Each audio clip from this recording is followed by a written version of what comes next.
যদি এই জিনিসটা আমরা ছোট বাচ্চাদের জন্য আয়োজন করতে পারি, ছোটদের জন্য, এটা তারা আরো অল্প সময়ে অত্যন্ত সুন্দরভাবে আত্মস্থ করতে পারবে এবং আজীবন সেটা কাজে লাগাতে পারবে ইনশাআল্লাহ।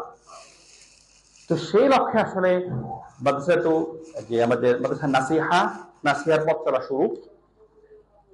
পথ চলা শুরু আমাদের। আলহামদুলিল্লাহ আমরা মাদ্রাসা নাসিহাতে সাধারণ যে সাবজেক্টগুলো আপনার বাংলা, ইংরেজি, অঙ্ক, এগুলো আমরা ইংলিশ মিডিয়ামে পড়াচ্ছি বাচ্চাদেরকে আলহামদুলিল্লাহ। ইসলামিক সাবজেক্টগুলো অ্যারাবিকে পড়ানোর জন্য আমরা সর্বোচ্চ চেষ্টা করে যাচ্ছি আলহামদুলিল্লাহ। পাশাপাশি আপনার হিফজুল কোরআনের ব্যবস্থা আছে। এই যে পুরো মেকানিজমটা, এর পিছনে আলহামদুলিল্লাহ আপনাদের সবার অবদান আছে। তবে আমি বিশেষভাবে এখানে আমাদের এই কমিটিতে যারা আছেন, আপনারা প্রফেসর আব্দুল আলোচনা শুনেছেন, আরো যারা আছেন, আমি জাস্ট ওনাদের একটু সংক্ষিপ্ত ওনাদের সম্পর্কে একটু দিয়ে একটা কথা বলতে চাই, যাতে করে আসলে টিমের মধ্যে আপনারা হয়তো অনেকে আমাকে চিনেন আলহামদুলিল্লাহ, যেহেতু আলোচনার মাধ্যমে নাসিহা ফাউন্ডেশনের যাত্রা শুরু আমাদের এখানে। আমি শুধু ওনাদের দিয়ে একটা কথা বলবো প্রত্যেকের সম্পর্কে। যেমন আমাদের এখানে সেক্রেটারি হিসেবে আছেন ডক্টর প্রফেসর আব্দুল জলিল চৌধুরী। আমি ওনার সামনেই বলছি এখানে আপনাদের বোঝানোর জন্য যে মাশাআল্লাহ ওনার যে একাডেমিক লিডারশিপটা, একাডেমিক লিডারশিপ বাবার বলছি, একাডেমিক লিডারশিপ অত্যন্ত চমৎকার। আল্লাহ ওনাকে ন্যায় দান করেন এবং আমাদেরকে ওনার দ্বারা উপকৃত করুন। একাডেমিক ক্ষেত্রে যে সমস্যাগুলো হয়, যেহেতু উনি বড় বড় পজিশন হোল্ড করছেন, একাডেমিক ক্ষেত্রে প্রতিষ্ঠান চালাতে গিয়ে যে সমস্যাগুলো হয়, এটা সুন্দরতম সলিউশন গুলো কি? একটা কথা আছে আরবিতে, সালিল মুজাররা বলে একটা সালিল হাকিম। হ্যাঁ, যিনি অভিজ্ঞ তাকে জিজ্ঞেস করো, যে মাত্র পাশ করে গেছে তাকে জিজ্ঞেস করো না। আমরা তো ছোট মানুষ, সিনিয়র মানুষ, ওনার থেকে অনেক শিখি আলহামদুলিল্লাহ। এবং আমাদের সাথে আছেন আমাদের আবু সুফিয়ান মাহমুদ ভাই, উনি একজন নাবিক। আমরা চেষ্টা করেছি বিভিন্ন শ্রেণীর লোকদেরকে এখানে জমা করার জন্য, এবং মাশাআল্লাহ আবু সুফিয়ান ভাই আমাদেরকে অত্যন্ত বুদ্ধিমত্তার সাথে প্রতিটি বিষয় আমাদেরকে পরামর্শ দিয়ে থাকেন। আমাদের সাথে আরো আছেন আপনার আর দুজন ফিমেল সদস্য আছেন, ওনারা খুব সিনিয়র, বয়সের দিক থেকে সিনিয়র মাশাআল্লাহ। একজন আর্কিটেক্ট আছেন এখানে, এবং উনি মাশাআল্লাহ ধরেন আমাদের এই প্রজেক্ট গুলোকে গোছানোর জন্য কিভাবে আমরা এগুলোকে, কারণ হচ্ছে কি নিজস্ব লোক না হলে আসলে কাজ খুব বেশি আগানো যায় না। উনি ওনার বুদ্ধি, ওনার পরামর্শ দিয়ে আমাদেরকে সার্বিকভাবে উনি আমাদেরকে এই নাসিহা ফাউন্ডেশনকে উনি হেল্প করে যাচ্ছেন। আরো আছেন আমাদের সাথে আমাদের ওস্তাদ মনিরউদ্দিন, মাশাআল্লাহ উনি সার্বক্ষণিক মাদ্রাসা বিষয়টাকে দেখছেন, অ্যাডমিনের দিকটা দেখছেন। আমাদের সাথে আরো আছেন ওস্তাদ নাজিয়া হোসাইন। ওনার সম্পর্কে না বললেই নয়, একটু বলি আমি, কারণ এতজন মানুষের সাথে একসাথে পাবো কিনা সেজন্য আর বলতে পারবো কিনা, জন্য আমি এই লোকটা সামলাতে পারছি না। আমাদের মাদ্রাসার মূলত যে ইসলামিক দিকগুলো কারিকুলাম, সেগুলো আমি দেখার চেষ্টা করি, আল্লাহ আমার যত অভিজ্ঞতা দিয়েছে সে আলোকে চেষ্টা করে যাই। আর উস্তাদা যেটা করেন মাশাআল্লাহ, উনি ইংলিশ মিডিয়ামে পড়াশোনা করছে, এরপর ঢাকা ইউনিভার্সিটি অনার্স মাস্টার্স করছেন, এরপরে ব্র্যাকেট ইউনিভার্সিটি দীর্ঘ সময় প্রায় 8 বছর পড়িয়েছেন, ব্র্যাকেট শিক্ষক ছিলেন। এরপর ইউকে থেকে নটিংহাম ইউনিভার্সিটি থেকে আবার মাস্টার্স করেছেন, ওখানে পিএইচডি করেছেন। ইসলামিক কারণে, পারিবারিক কারণে সাবমিট না করে চলে আসছেন ওখান থেকে, এবং ইউনিভার্সিটির পক্ষ থেকে ওনাকে ফ্যাকাল্টি মেম্বার হিসেবে অফার করা হয়েছিল। ইউকে ইউনিভার্সিটি, নটিংহাম ইউনিভার্সিটি অনেকেই ছিলেন সেখানে। উনি এখন আমাদের মাদ্রাসার ভাইস প্রিন্সিপাল একাডেমিক হিসেবে আছেন, এবং নাসিহা ফাউন্ডেশনের একজন সম্মানিত সদস্য। আসলে লোক দরকার, লোক ছাড়া আসলে আপনার ধরেন কাজ করতে গেলে ভুল হয় বেশি। লোক যদি হয়, যাদের মধ্যে আন্তরিকতা আছে, যোগ্যতা আছে, দক্ষতা আছে, আলহামদুলিল্লাহ অতি অল্প সময় অনেক কাজ করা সম্ভব। ওনাদের সাথে আরো আছেন আমাদের বিজনেসম্যান জনাব মাহমুদুল হাসান ভাই, মাশাআল্লাহ উনি খুব ভালো মানে প্রিডিক্ট করতে পারেন। এরকম লোক দরকার, যে ধরেন যে কোনো কিছুতেই সমস্যা কি হতে পারে সেটার ব্যাপারে আমাদের খুব সচেতন করেন মাশাআল্লাহ। এই 7 জনের কমিটি আমরা আলহামদুলিল্লাহ এই প্রোগ্রামটাকে, এই প্রতিষ্ঠানটাকে রান করছি, আমরা চেষ্টা করে যাচ্ছি। আর এর বাইরেও আসলে যারা আছেন, যে আমি আসলে ধরেন জাস্ট একটু প্রাসঙ্গিক ভাবে বলছি, ধরেন আমার টার্গেট ছিল একটা লম্বা প্রেজেন্টেশন, প্রায় 30-40 পেজ, জাস্ট স্লাইড গুলো দেখাবো।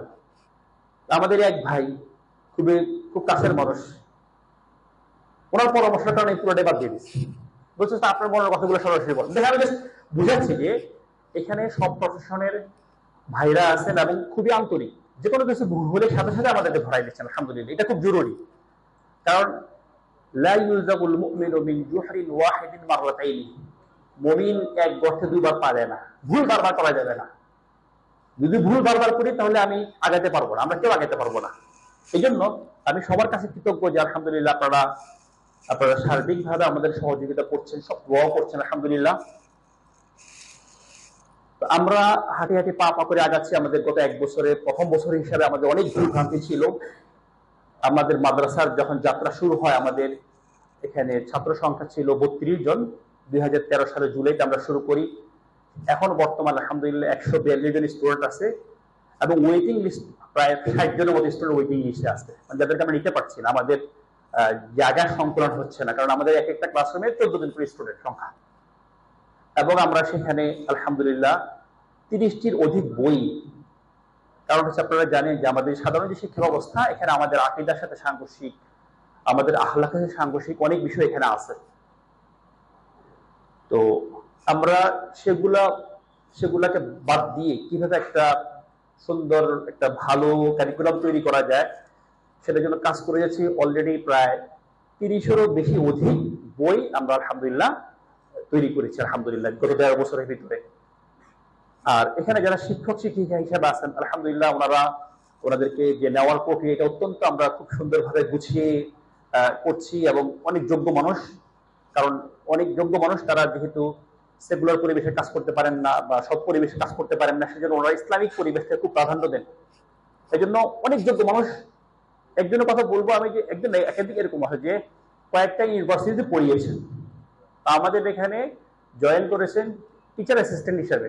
অবাক হয়ে গেল। তো আমরা বললাম যে আপনি ইউনিভার্সিটির শিক্ষিকা ছিলেন, এখন এখানে আসলেন কি হিসাবে, টিচার অ্যাসিস্ট্যান্ট হিসেবে কাজ করবেন? আপনি তো মানে ইউনিভার্সিটিও না, একটা মাদ্রাসা, স্কুলও না, কেন আসছেন? বলছে একমাত্র আমি দিনের কারণে আসছি। আলহামদুলিল্লাহ, আল্লাহ সুবহানাহু ওয়া তাআলা অনেক যোগ্য মানুষদেরকে আসলে আমাদের পাশে নিয়ে আসতেছেন, আলহামদুলিল্লাহ। এখানে আপনাদের কাছে একটা আবেদনের জন্য আমি দাঁড়িয়েছি, সেটা হচ্ছে আসলে এই যোগ্য মানুষদেরকে, যারা দিনও বুঝে, আলহামদুলিল্লাহ, যারা দুনিয়াও বুঝে, এবং সর্বোপরি তারা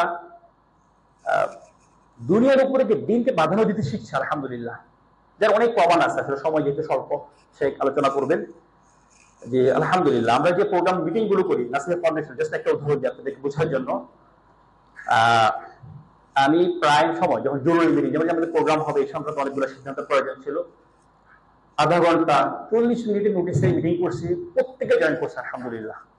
ওনারা সবাই কিন্তু ব্যস্ত মানুষ, সবাই তার প্রফেশনে খুব ব্যস্ত, মহাব্যস্ত, প্রত্যেকে নিজস্ব প্রতিষ্ঠান আছে, ব্যবসা প্রতিষ্ঠান আছে, প্রত্যেকে নিজস্ব বিভিন্ন ফার্ম আছে, সেগুলো পরিচালনা করেন।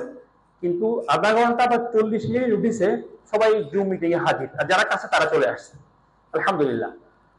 আমি আসলে এই জিনিসটা আপনাদের সামনে উপস্থাপন করতে চাই যে আমরা আসলে দেখেন, আমরা আমাদের সন্তানদের জন্য যে জিনিসটা করি, আমরা বুঝি যে ইংলিশ মিডিয়াম স্কুলে পড়ালে এই সন্তান আমার সন্তান থাকবে না, এই সাধারণ শিক্ষিত করলে আমার সন্তান থাকবে না, এটা আমরা বুঝি, সবাই বুঝি এখানে যারা আছে, আলহামদুলিল্লাহ। তারপরে সেখানে দিয়েই কেন সন্তানকে, সন্তানের দুনিয়াবী ভবিষ্যৎ উজ্জ্বল হবে, এই কারণে আমরা দিয়ে থাকি। আমরা নিজেরা যদি, এবং আমরা যে প্রতিষ্ঠানগুলোতে পড়াই, সেটা অনেক খরচ, বিদেশি কারিকুলাম, ইংলিশ মিডিয়ামে যেখানে পড়ানো প্রচুর খরচ, তারপর আমরা সেই খরচ দিয়ে নিজের প্রিয় সন্তানকে এমন জায়গায় দিচ্ছি যেখানে তার আকীদাগুলো, তার আমলগুলো, তার বিশ্বাসগুলো, তার চেতনাগুলো দিন দিন ক্ষয়ে যায়, নষ্ট হয়ে যায়, তারপর দিচ্ছি সেখানে তার দুনিয়াবী ভবিষ্যৎ উজ্জ্বল করার জন্য। আমরা যদি সমন্বিতভাবে সবাই চেষ্টা করি একটা কারিকুলাম রেডি করার জন্য, একটা সিলেবাস রেডি করার জন্য, যেখান থেকে ইনশাআল্লাহ আমাদের বাচ্চারা দিনও শিখবে, দুনিয়াও শিখবে, সবচেয়ে বেশি যেটা শিখবে সেটা হচ্ছে কিভাবে ব্যালেন্স করতে হয় এবং কিভাবে দুনিয়ার উপরে দিনকে প্রাধান্য দিতে হয়। এটা খুব জরুরি পয়েন্ট। দুনিয়ার উপরে দিনকে প্রাধান্য দেওয়ার যে মানসিকতা, সেটা যেন তাদের মধ্যে তৈরি হয়, এই লক্ষ্যে নাসিহা কাজ করে যাচ্ছে, নাসিহা ফাউন্ডেশন কাজ করে যাচ্ছে। আমরা এখন যেহেতু আমাদের আসলে উত্তরাতে আমাদের কার্যক্রম চলমান, আমরা স্টুডেন্ট জায়গা দিতে পারতেছি না, আলহামদুলিল্লাহ, আপনাদের দোয়া এবং আপনাদের চেষ্টার কারণে আমরা একটা কমপ্লেক্স করতে চাচ্ছি। আমি এখানে সময় স্বল্পতা দেখাচ্ছি না, একটা কমপ্লেক্স করতে চাচ্ছি যেখানে আমরা আমাদের এই যোগ্য দক্ষ যে যারা আমাদের সাথে আছেন, তাদেরকে আমরা যথার্থ মর্যাদার সাথে একটা ওয়ার্ক প্লেস তৈরি করে দিতে পারবো এবং একটা সুন্দর সিলেবাস, একটা সুন্দর কারিকুলাম রেডি করতে পারবো। পাশাপাশি আমাদের সন্তানদেরকে সার্বিকভাবে তারা যদি বেড়ে উঠে সেই বিষয়টা আমরা নিশ্চিত করতে পারবো। এই জন্য আমি আপনাদের সবার কাছে উদাত্ত আহ্বান জানাচ্ছি, আমাদেরকে আপনারা সাহায্য করবেন, সহযোগিতা করবেন, এবং যাতে করে আমরা আমাদের আগামী বছর এসে যেন আমরা বলতে পারি যে আমাদের বিল্ডিং এর কাজ, আমাদের জায়গার কাজ এতটুকু হয়ে গেছে আপনাদের সার্বিক সহযোগিতায়। আপনারা নিজেরা চেষ্টা করবেন, অন্যদেরকে উদ্বুদ্ধ করবেন, অন্যদেরকে বুঝাবেন, এবং আমাদের আমাদের একটু যদি আমাদের প্রোগ্রামগুলোতে আসেন বা আমাদের সাথে সরাসরি যারা রাসূলের সাথে সম্পৃক্ত না, আমাদের হয়তো কারো পরিচিত মাধ্যমে আসছেন, আমি সবাইকে অনুরোধ করবো আমাদের প্রজেক্টগুলো দেখুন, আমাদের সাথে কথা বলুন, আমাদেরকে সহযোগিতা করুন, যাতে করে আমরা একটা সুন্দর একটা কারিকুলাম, একটা সিলেবাস উপহার দিতে পারি, যাতে করে আমাদের সন্তানরা তারা দিনও বোঝে, দুনিয়াও বুঝে, এবং এটা বুঝে কিভাবে দুনিয়ার উপর দিনকে প্রাধান্য দিতে হবে। আল্লাহ সুবহানাহু ওয়া তাআলা আপনারা যে এতক্ষণ ধৈর্য ধরে আমার কথা শুনছেন, আল্লাহ আপনাদের উত্তম জাযা দান করুন, আমিন। আল্লাহ সুবহানাহু ওয়া তাআলা আমাদেরকে, আমাদের প্রথম প্রজন্ম সাহাবীগণ, তারা যেভাবে দিনটাকে বুঝছেন, চিন্তা করছেন, আমল করছেন এবং আমৃত্যু দিনের সাথে লেগেছিলেন, আল্লাহ আমাদের সবাইকে সেভাবে দিনটা বোঝার তৌফিক দেন, সেভাবে দিনকে নিয়ে চিন্তা করার তৌফিক দেন, এবং সেভাবে দিনকে নিয়ে কাজ করার তৌফিক দেন, আমৃত্যু জীবনের শেষ নিঃশ্বাস ত্যাগ করা পর্যন্ত এই দিনের সাথে লেগে থাকার তৌফিক দেন, আমিন। সুবহানাকাল্লাহুম্মা ওয়া বিহামদিকা আশহাদু আল্লা ইলাহা ইল্লা আনতা আস্তাগফিরুকা ওয়া আতুবু ইলাইক। জাযাকুমুল্লাহু খাইরান। আসসালামু আলাইকুম ওয়া রাহমাতুল্লাহি ওয়া বারাকাতুহু।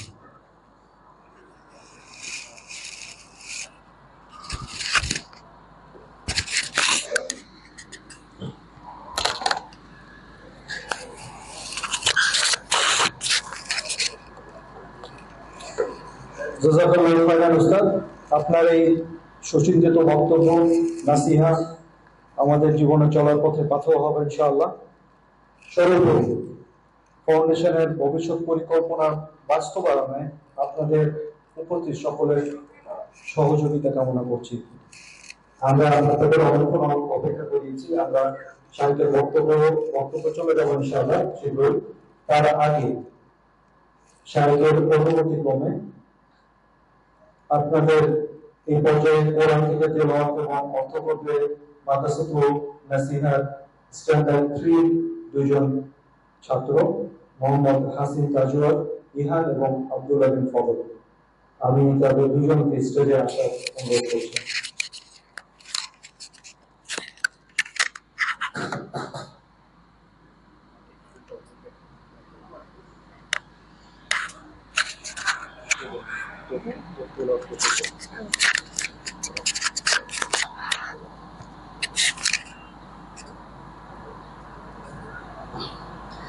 السلام عليكم ورحمة الله وبركاته. أعوذ بالله من الشيطان الرجيم. بسم الله الرحمن الرحيم. اعلموا أن الله يحيي الأرض بعد موتها قد بينا لكم الآيات لعلكم تعقلون. إن المصدقين والمصدقات وأقرضوا الله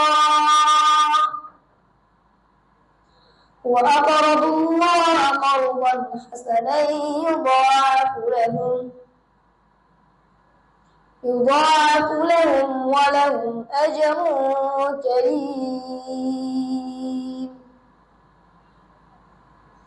والذين آمنوا بالله ورسله أولئك هم الصديقون والشهداء عند ربهم لهم أجرهم ونورهم. والذين كفروا وكذبوا بآياتنا أولئك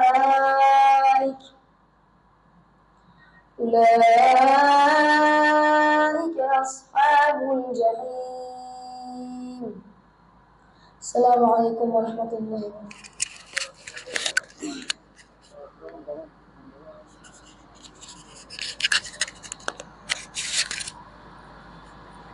আসসালামু আলাইকুম ওয়া রাহমাতুল্লাহি।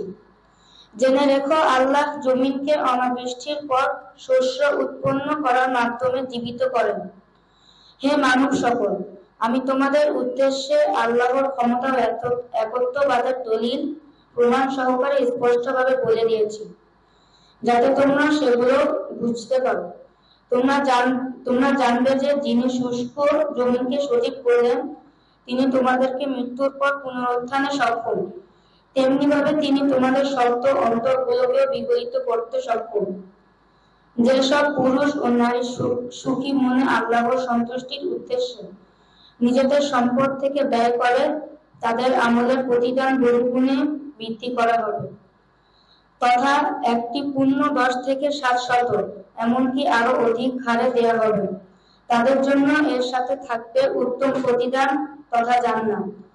যারা আল্লাহ ও তার রাসূলদের উপর কোনো রূপ পার্থক্য না করে ঈমান এনেছে, তারাই সিদ্দিক ও স্বীয় রবের নিকট সাক্ষ্য প্রদানকারী। তাদের জন্য রয়েছে সেই আলো যা কিয়ামত দিবসে তাদের সম্মুখ পানীয় ডানে চলবে। আর যারা আল্লাহ ও তার রাসূল এবং রাসূলের উপর অবতীর্ণ আমার আয়াতসমূহকে অস্বীকার করবে, তারা হবে জাহান্নামী। তারা সেখানে কিয়ামত দিবসে চিরস্থায়ীভাবে অবস্থানের জন্য প্রবেশ করবে, সেখান থেকে তারা কখনো বের হবে না। আল্লাহ তাআলা আমাদের কোরআন সুন্নাহ অনুযায়ী জীবন গঠন করার তৌফিক দান করুন, আমিন।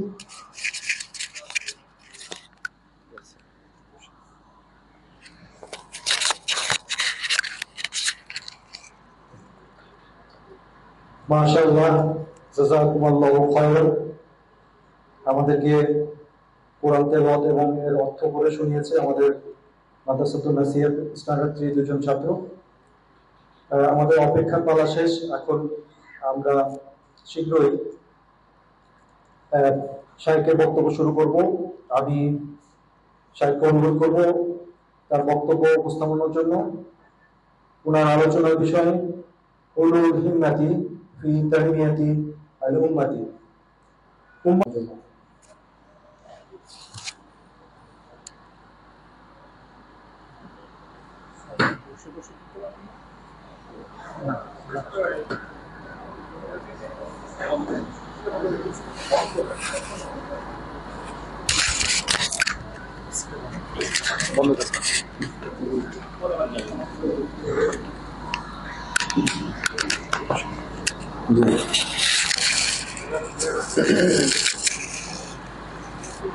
السلام عليكم ورحمة الله وبركاته.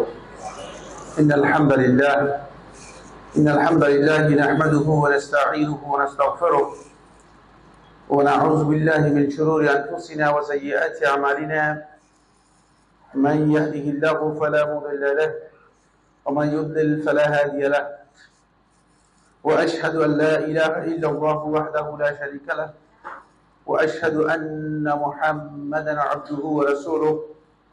أما بعد، فإن خير الحديث كتاب الله وخير الهدي هدي محمد صلى الله عليه وسلم وشر الأمور محدثاتها وكل محدثة بدعة وكل بدعة ضلالة وكل ضلالة في النار.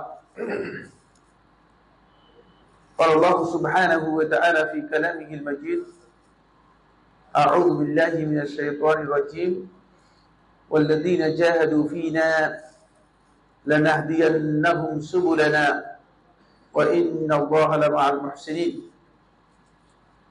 وقال رسول الله صلى الله عليه وسلم فيما يرويه عن ربه عز وجل: أنا عند ظن عبدي بي. أخرجه البخاري في الصحيح. নাসিহা ফাউন্ডেশন কর্তৃক আয়োজিত আজকের এই গুরুত্বপূর্ণ বার্ষিক আলোচনা সভার সম্মানিত সভাপতি, নাসিহা ফাউন্ডেশনের সম্মানিত চেয়ারম্যান, আমাদের সকলের পরিচিত শেখ কাউসার হাফিজাহুল্লাহ, নাসিহা ফাউন্ডেশনের সম্মানিত সেক্রেটারি এবং বিভিন্ন পর্যায়ের সম্মানিত দায়িত্বশীল মন্ডলী, আজকে প্রোগ্রামে উপস্থিত সম্মানিত সুধী মন্ডলী, সম্মানিত মেহমান উপস্থিতি, বেশিরভাগই আপনারা যেহেতু আল আসরের স্টুডেন্ট, এখানে অনেক কথাই আপনাদের বুঝতে সহজ হবে। একটি সাবজেক্ট আমাকে আলোচনা করতে দেওয়া হয়েছে, উলুউল হিম্মা ফি তানমিয়াতিল উম্মাহ। একটি উম্মাহ এবং জাতি গঠনে উচ্চ আকাঙ্ক্ষা ও লক্ষ্য কতটুকু ভূমিকা পালন করে এবং এই ক্ষেত্রে আমাদের মৌলিক করণীয় বিষয়গুলো কি। শুরুতে আমি এই বিষয়ের উপর আপনাদেরকে দুটি বই পড়ার জন্য অনুরোধ করব, বিশেষ করে নাসিয়া ফাউন্ডেশন যারা আরবি বুঝেন তাদের জন্য সহজ হবে। এই বইগুলো বাংলায় অনুবাদ হয়েছে আমার জানা নেই। একটি হচ্ছে আল হিম্মা তরিকুন ইলাল কিম্মা, আল হিম্মা তরিকুন ইলাল কিম্মা, খুবই গুরুত্বপূর্ণ বই। মোহাম্মদ বিন মুসা শরীফ, ডক্টর মোহাম্মদ বিন মুসা শরীফের লেখা। এটা পড়তে পারেন, খুবই গুরুত্বপূর্ণ বই। এই উম্মার জন্য খুবই ইম্পর্টেন্ট দিক নির্দেশনা এখানে রয়েছে। আরেকটি বই, এটি 1 খণ্ডে লেখা বই, অনেক বড় নয়, ছোট বই। দ্বিতীয় যে বইটি রয়েছে উলুউল হিম্মা ফি সালাহিল উম্মাহ, সৈয়দ হুসাইন ইবনে আব্দুল্লাহ আল আফগানির লেখা, সৈয়দ হুসাইন ইবনে আব্দুল্লাহ আল আফগানির লেখা। এই বইটি 7 খণ্ডে লেখা, অনেক বড় বই। এবং এই বিষয়ের উপর, বরং এই বিষয় নয়, ইসলামের মৌলিক বিষয়গুলোর উপর এত গুছানো এবং এত সাজানো বই আর এখনো নেই। এটি সম্ভবত অনুবাদ হয়নি এবং খুবই গুরুত্বপূর্ণ বই। তাহলে আপনারা এই বিষয়গুলো থেকে উপকৃত হতে পারবেন। উলুউল হিম্মা বলতে বোঝায় high ambition, high determination, high target. আপনি আমি জীবন যাপনের ক্ষেত্রে যদি আমার অ্যাম্বিশনটা ক্ষুদ্র হয়, ছোট হয়, সামান্য হয়, তুচ্ছ হয়, তাহলে জীবনের এক পর্যায়ে গিয়ে আমি থেমে যাব, আগাতে পারবো না, সামনে উঠতে পারবো না। প্রত্যেকটি মানুষই চিন্তা করে তার চূড়ান্তে যাওয়া দরকার, একেবারে সর্বোচ্চ শীর্ষে যাওয়া দরকার, শীর্ষস্থানে উঠা দরকার।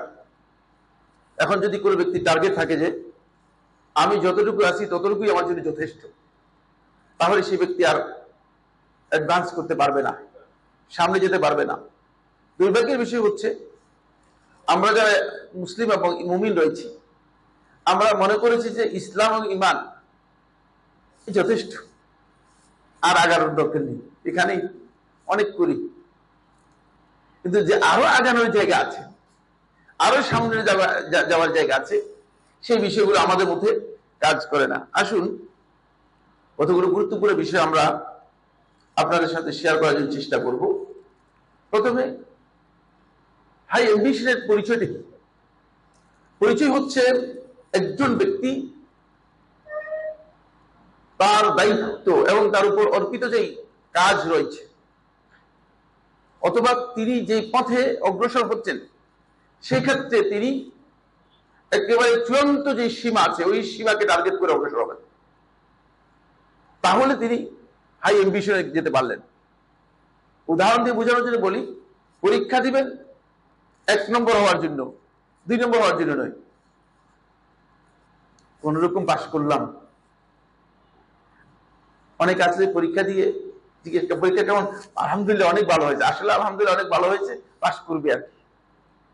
যেমন তার আলহামদুলিল্লাহ হচ্ছে এটা যে অ্যাম্বিশনটা দুর্বল, লক্ষ্যটা খুবই দুর্বল, খুবই সামান্য, এই কারণে কোন রকম পাশ করে। আর যিনি টার্গেট করেছেন যে আমি প্রথম হতে হবে পরীক্ষায়, এই টার্গেটে পরীক্ষা দিচ্ছেন, তার যদি 1 নম্বর আনসার কোনো কারণে ছুটে যায়, তার অবস্থা এমন যে সে আসলেই দুর্বল হয়ে যায়, অস্থির হয়ে যায় যে আমার আসলে টার্গেট মনে হয় ফেল হয়ে যেতে পারে। এই কারণে অ্যাম্বিশনটা হতে হবে এই জায়গায়, আমাদের চূড়ান্ত লক্ষ্য যাতে আমি বুঝতে পারি।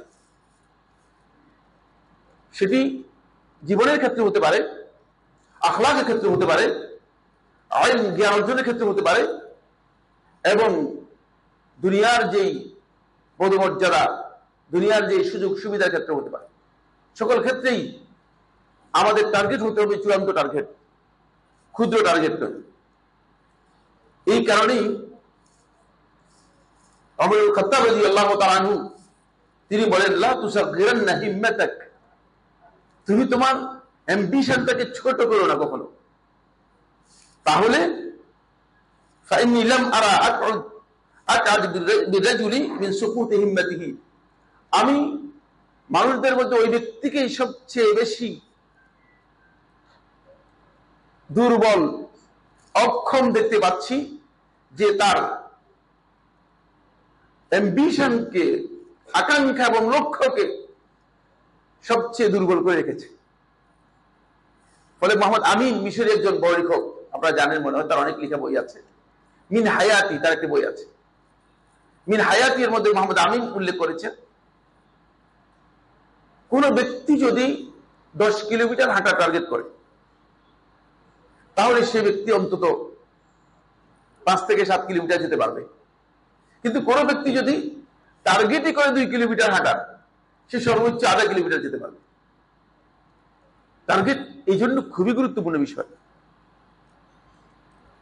যারা টার্গেট করবে যে আমি এই পর্যায়ে যেতে চাই, যেমন এখানে ডাক্তার সাহেব রয়েছেন, একটা টার্গেট ছিল, ডাক্তার হবেন, না লক্ষ্য ছিল, এর জন্য সর্বোচ্চ কিন্তু ত্যাগ করতে হয়েছে, সর্বোচ্চ কষ্ট করতে হয়েছে, প্রত্যেককেই কষ্ট করতে হয়েছে। অনেক ছাত্র জীবনেই আমাদের অনেকেরই চাকরির জন্য বারবার চাপ দেওয়া হয়েছে, কিন্তু আমার একটা টার্গেট ছিল, সেই টার্গেট পর্যন্ত না পৌঁছে আমরা চাকরিতেও যাইনি, চাকরিও নেইনি। টার্গেটকে সামনে রেখে যদি কেউ অগ্রসর হয়, তাহলে সে চূড়ান্তে পৌঁছতে পারবে এবং সে জায়গায় আসতে পারবে। আল্লাহ সুবহানাহু ওয়া তাআলা কোরআন কারীমের সূরা আনকাবুতের 69 নম্বর আয়াতের মধ্যে এদিকে ইঙ্গিত দিয়েছেন, ওয়াল্লাযীনা জাহাদু ফীনা, যারা আমার আনুগত্য এবং আমার বিধানের ক্ষেত্রে সর্বোচ্চ প্রচেষ্টা চালাবে, লানাহদিয়ান্নাহুম সুবুলানা, অবশ্যই আমরা তাকে সমস্ত রাস্তা দেখিয়ে দিব, সমস্ত রাস্তা সে পেয়ে যাবে। তাহলে এই মুজাহাদা এর মধ্যে, আপনারা যারা আল আসরের ছাত্র রয়েছেন বুঝার কথা, মুজাহাদা শব্দের মধ্যে একটা উজ্জ্বল শব্দ আছে, সেটা হচ্ছে তাশমির। তাশমির হচ্ছে যিনি প্রচেষ্টা চালাবেন, তিনি তার সর্বোচ্চ দিয়ে প্রচেষ্টা চালাবেন। এই জন্যই যদি টার্গেট কম হয়,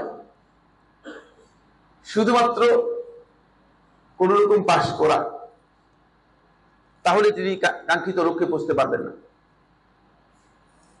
আল্লাহ সুবহানাহু ওয়া তাআলা এই আয়াতের মধ্যে স্পষ্ট করেছেন, আল্লাহ তাআলা তাদেরকে আল্লাহ তাআলা রাস্তাগুলো সব দেখিয়ে দিবেন। ওয়া ইন্নাল্লাহা লামাআল মুহসিনিন, আর নিশ্চয়ই আল্লাহ তাআলা মুহসিনিনদের সাথে আছেন।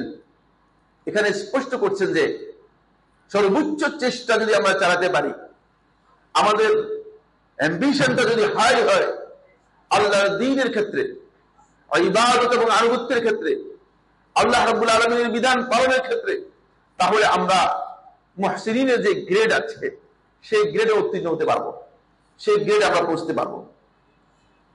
এটি এই আয়াত থেকে স্পষ্ট বোঝা যায়, যেখানে অনুপ্রাণিত করা হয়েছে, উৎসাহিত করা হয়েছে, যাতে আমরা আমাদের লক্ষ্যটাকে, লক্ষ্যমাত্রাকে আমরা সুউচ্চ লক্ষ্যমাত্রায় পৌঁছাতে পারি।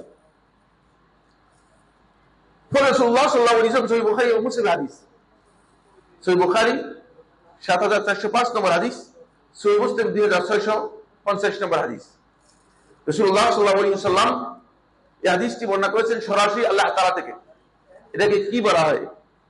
আল আসরের যে কোন এক স্টুডেন্ট আল্লাহ থেকে রাসূলুল্লাহ সাল্লাল্লাহু আলাইহি ওয়াসাল্লাম যে হাদিসটি বর্ণনা করেন, এটা কি বলা হয়? হাদিসে কুদসি। হাদিসে কুদসি এর মধ্যে রাসূলুল্লাহ সাল্লাল্লাহু আলাইহি ওয়াসাল্লাম ইরশাদ করতেছেন, ইয়াকুলুল্লাহু আযজা ওয়া জাল, আল্লাহ রাব্বুল আলামিন ইরশাদ করেন, আনা ইনদা যান্নি আবদি বি, আমি আমার বান্দা আমার সম্পর্কে যেই ধারণা করে থাকে সেই ধারণা এর সাথেই আছি। বান্দা যদি আমার সম্পর্কে ভালো ধারণা করে, যে যতটুকু ধারণা করবে ততটুকু বান্দাকে আমি দেব। আর যদি বান্দা নেরো ধারণা করে, খারাপ ধারণা করে, তাহলে বান্দাকে ওই অতটুকুই থাকবে, বান্দা এর চেয়ে বেশি পাবে না। এখানে গুরুত্বপূর্ণ একটি মাসআলা আলোচনা করব, এটা খুব ইম্পর্টেন্ট বিষয়, কারণ এই বক্তব্যের সাথে এটা খুবই প্রাসঙ্গিক। সেটা হলো এই, এখান থেকে বোঝা যাচ্ছে যে আপনি যদি আপনার প্রচেষ্টা, আপনি যদি আপনার আল্লাহ রাব্বুল আলামিনের প্রতি আপনার যে ধারণা আছে সেটাকে যদি আপনি সুউচ্চ লক্ষ্যে পৌঁছাতে পারেন, হাই অ্যাম্বিশনে যেতে পারেন, তাহলে আল্লাহ সুবহানাহু ওয়া তাআলা আপনাকে সেই জায়গায় পৌঁছে দিবেন। এখন অনেকে এসে প্রশ্ন করবেন, বলছে ভাই এটা কি তাকদীরের মাসআলার সাথে কি সাংঘর্ষিক নয়? কি বুঝার বিষয় আছে, খুব ইম্পর্টেন্ট বিষয় আছে। তাকদীরের মাসআলা এর সাথে কি সাংঘর্ষিক কিনা? না, মোটেও সাংঘর্ষিক নয়। খুব ভালো করে খেয়াল করুন, যারা তাকদীরের মাসআলাকে দলিল হিসেবে গ্রহণ করে, বলে যে আল্লাহ তাআলা তাকদীরে যা লিখেছে তাই হয়ে যাবে, বসে থাকে, এরা তাকদীর অস্বীকারী এবং এটি হারাম। আবার বলছি, খুব ইম্পর্টেন্ট বিষয়, যারা মনে করে যে তাকদীর আছে যা তাই হবে, আবার কিছু কিছু করার দরকার নেই, এরা হচ্ছে তাকদীর অস্বীকারী এবং এটি হারাম। সমস্ত উলামায়ে কেরাম ঐক্যমতে সাব্যস্ত হয়েছে। তাকদীরের বিষয়ে আমাদেরকে জানতে হবে, ঈমান আনতে হবে, কিন্তু আমল করার আগে তাকদীরকে দলিল হিসেবে পেশ করা এটি হারাম, মুশরিকরা করেছে। ওয়ালাউ শাআ আল্লাহু মা আশরাকনা ওয়ালা আবাউনা, যদি আল্লাহ তাআলা চাইতেন তাহলে আমরা শিরক করতাম না, আমাদের বাপ দাদাও শিরক করত না। মুশরিকদের দলিল, এই দলিল ইসলামে গ্রহণযোগ্য নয়। তাকদীর সম্পর্কে যাদের জ্ঞান নেই তারা এই কথা বলে। দ্বিতীয় নম্বর বিষয় হচ্ছে, যে ব্যক্তি মনে করে থাকে যে আমি আমার ভাগ্য নির্ধারণ করব। আচ্ছা, আপনাদেরকে একটা গ্রুপ এই বিষয়ে মানে পরামর্শ দিচ্ছে, আমি আমার ভাগ্য নির্ধারণ, ভাগ্য পরিবর্তন করে দেবে একবারে। এই ব্যক্তিও তাকদীরকে অস্বীকারী। তাকদীরকে সত্যিকার ভাবে সেই বিশ্বাস করবে যে ব্যক্তি মনে করবে যে আমার সর্বোচ্চ চেষ্টা করলে আল্লাহ তাআলা সর্বোচ্চটুকু আমাকে দেবেন, সে হচ্ছে তাকদীরে বিশ্বাস করে। এই জন্য রাসূলুল্লাহ সাল্লাল্লাহু আলাইহি ওয়াসাল্লাম সহিহ বুখারী প্রথম হাদিসের মধ্যে, এই হাদিসটা খুব ভালো করে আপনারা হয়তো পড়েছেন, আমি জানি না, কিন্তু হাদিসের একটি গুরুত্বপূর্ণ বিষয় রয়ে গেছে দ্বিতীয় লফজের মধ্যে, ওয়া ইন্না লিকুল্লি ইমরিইন মা নাওয়া। আর ভালো করে জেনে রাখো, প্রত্যেকটা ব্যক্তি সেটাই তার জন্য বরাদ্দ হবে, সেটাই সে পাবে, মা নাওয়া, যেটা সে নিয়ত করেছে। সুবহানাল্লাহ। এখন প্রসঙ্গত একটি উদাহরণ দিব। সময় আমার মনে হচ্ছে সময়ের দিকে লক্ষ্য রেখে আমার কথা বলতে হবে, অন্যথায় বেশি সময় বলতে পারবো না। একটি গুরুত্বপূর্ণ উদাহরণ দিব। বিদায় নেহার মধ্যে হাফেজ ইবনে কাসির দিমাশকি রাহমাতুল্লাহ উল্লেখ করেছেন, মামলুকিদের শাসন আমলে নাজমুদ্দিন আইয়ুব রহমতুল্লাহ আলাইহি, তিনি ছিলেন তখনকার সরকারের সেনাবাহিনীর প্রধান। দীর্ঘদিন পর্যন্ত নাজমুদ্দিন আইয়ুব রাহিমাহুল্লাহ তাআলা তিনি বিবাহ করেন না। তখনকার জামে দিমাশক, দিমাশকের বড়, যেটাকে সবচেয়ে বড় মসজিদ হিসেবে প্রসিদ্ধ ছিল, সিরিয়ার রাজধানী দিমাশকের বড় মসজিদ, বড় জামে মসজিদের ইমাম যিনি ছিলেন, ইমাম জাম্মাল আলাইহি রহমতুল্লাহ আলাইহি, তিনি বললেন যে নাজমুদ্দিন তুমি বিয়ে করে না কেন? বলে যে শেখ, বিয়ে করার মতো এরকম কাউকে পাই না, খোঁজাখুঁজি করি কিন্তু এরকম কাউকে পাই না। বলে তুমি যদি বলো তাহলে আমি বাদশাহকে বলতে পারি, বাদশার মেয়েকে তোমার কাছে বিয়ে দেওয়ার জন্য বাদশার সাথে সাথে রাজি হয়ে যাবে, তুমি যদি বলো তাহলে আমি বলতে পারি। বলবে না, আমি বাদশার মেয়েকে বিয়ে করবো না।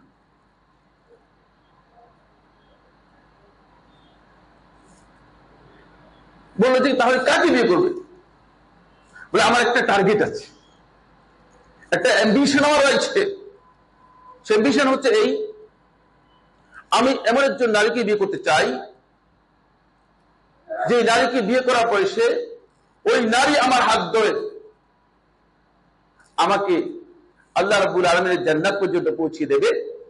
এবং পাশাপাশি ওই নারী এমন একটি সন্তান জন্ম দিবে যেই সন্তানের হাতে আল্লাহ রাব্বুল আলামিন এই ক্রুসেডদের হাত থেকে বাইতুল মুকাদ্দাসকে মুক্ত করে দেবে। তাহলে কি বলতেছো? এটা কি বলতেছো? এটা আদৌ কি পসিবল? আদৌ কি সম্ভব? কি বলতেছো? বলে দেখেন, আমার এই টার্গেট, এটা কঠিন টার্গেট। অনেক ভাবে তিনি চেষ্টা করলেন, হলো না। এই বৌদ্ধ মহিলা এর জন্য প্রস্তাব নিয়ে আসা হলো একটা খুব ভালো মানের সুপুরুষ সেনাবাহিনীর শেখের কাছে। শেখ মহিলাকে বোঝালেন যে এসব চেয়ে ভালো একজন লোক, তার কাছে তাকে বিয়ে করো। ওই শেখ, না আমি এই ব্যক্তিকে বিয়ে করবো না। কেন? না, আমি বিয়ে করবো না।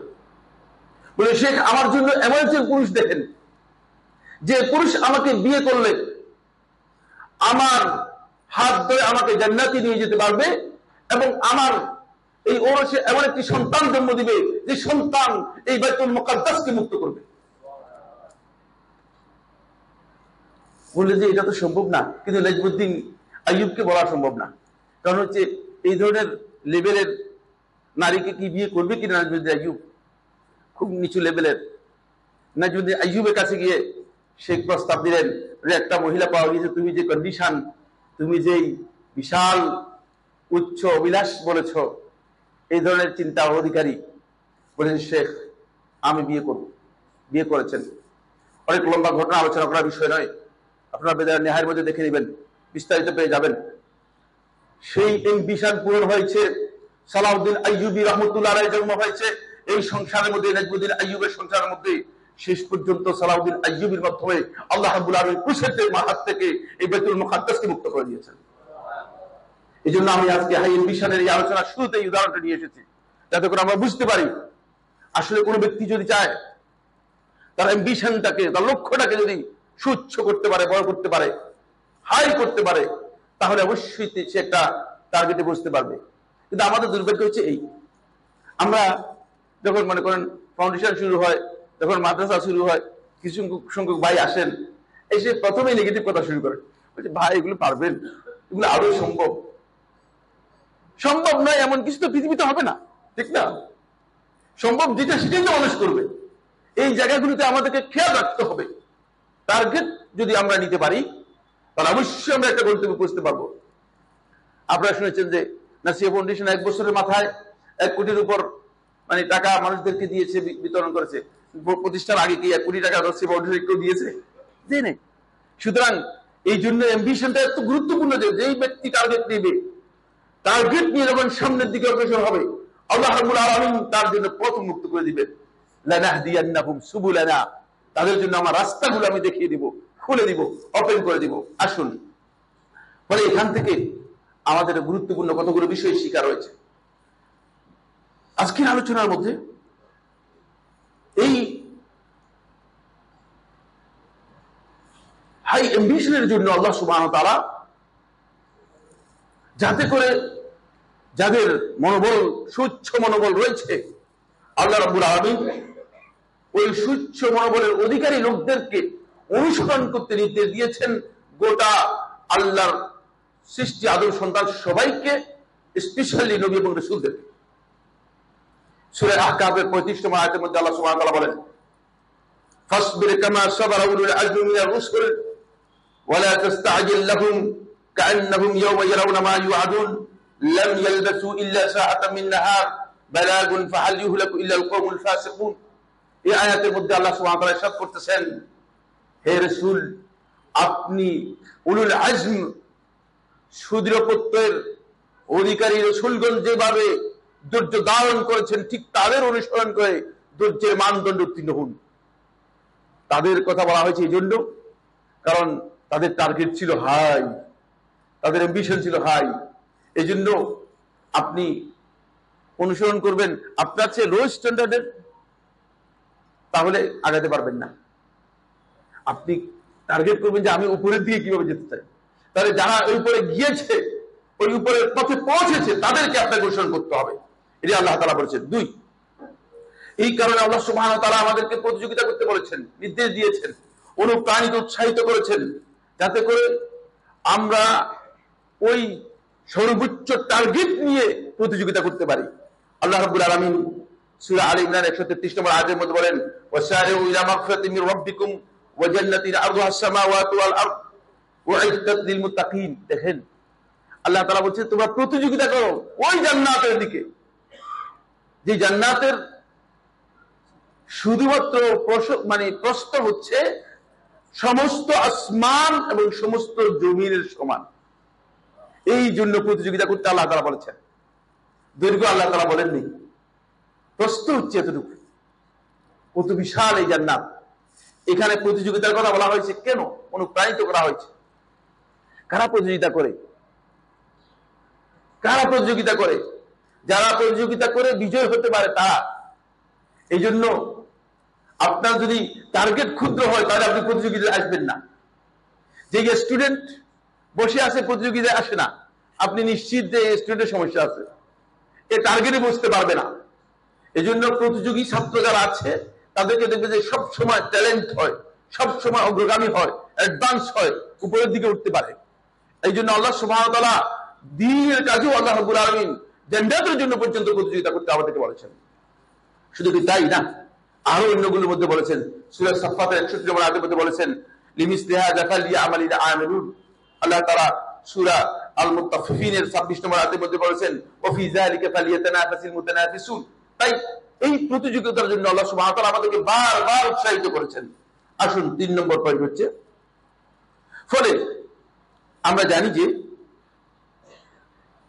এই কাজের জন্য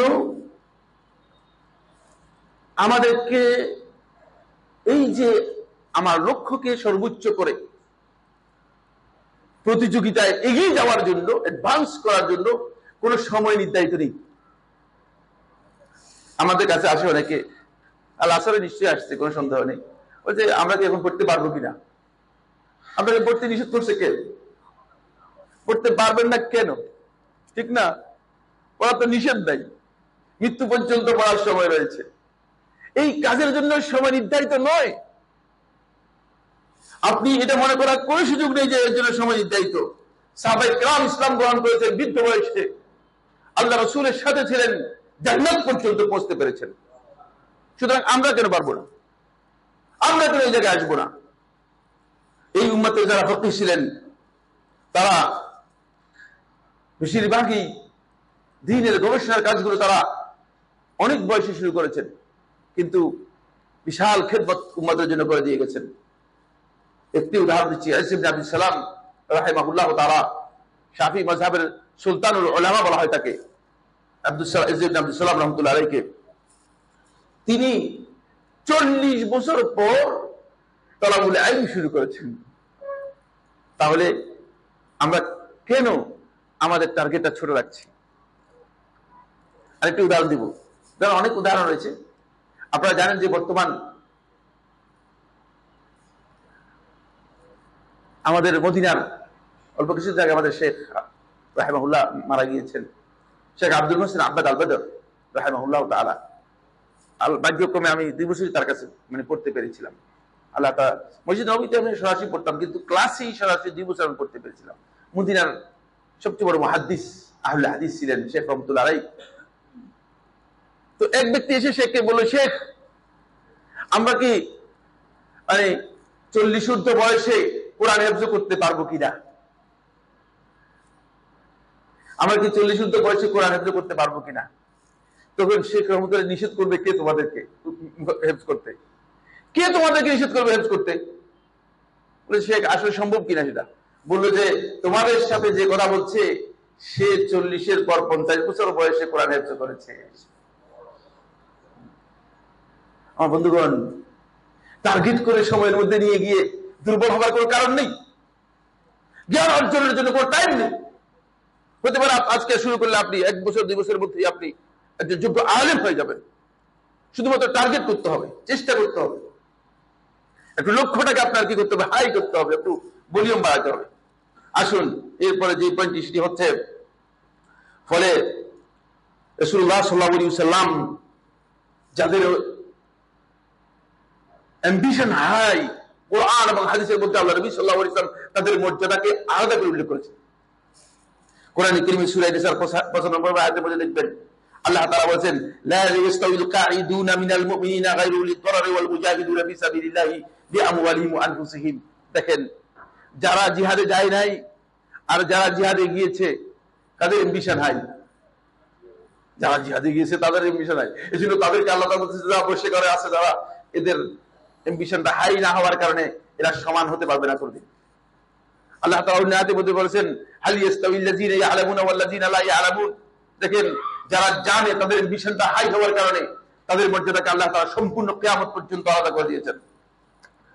এরপরে যে পয়েন্টটি আমরা আলোচনা করব সেটা হচ্ছে, বন্ধুগণ, এই কারণেই আল্লাহ রাসূল সাল্লাল্লাহু আলাইহি ওয়াসাল্লাম প্রত্যেকটা ক্ষেত্রে, যদি সেটা দুনিয়ার ক্ষেত্র হয়, প্রতিযোগিতার মূলক কাজ অথবা দুনিয়ার কাজ, প্রত্যেকটা ক্ষেত্রেই আল্লাহ রাসূল সাল্লাল্লাহু আলাইহি ওয়াসাল্লাম আমাদেরকে সর্বোচ্চ এবং চূড়ান্ত পর্যায়ের যে স্টেজ রয়েছে, চূড়ান্ত পর্যায়ের যে জায়গা রয়েছে, সেই জায়গাতে উৎসাহিত দেওয়ার জন্য উৎসাহিত অনুপ্রাণিত করেছেন।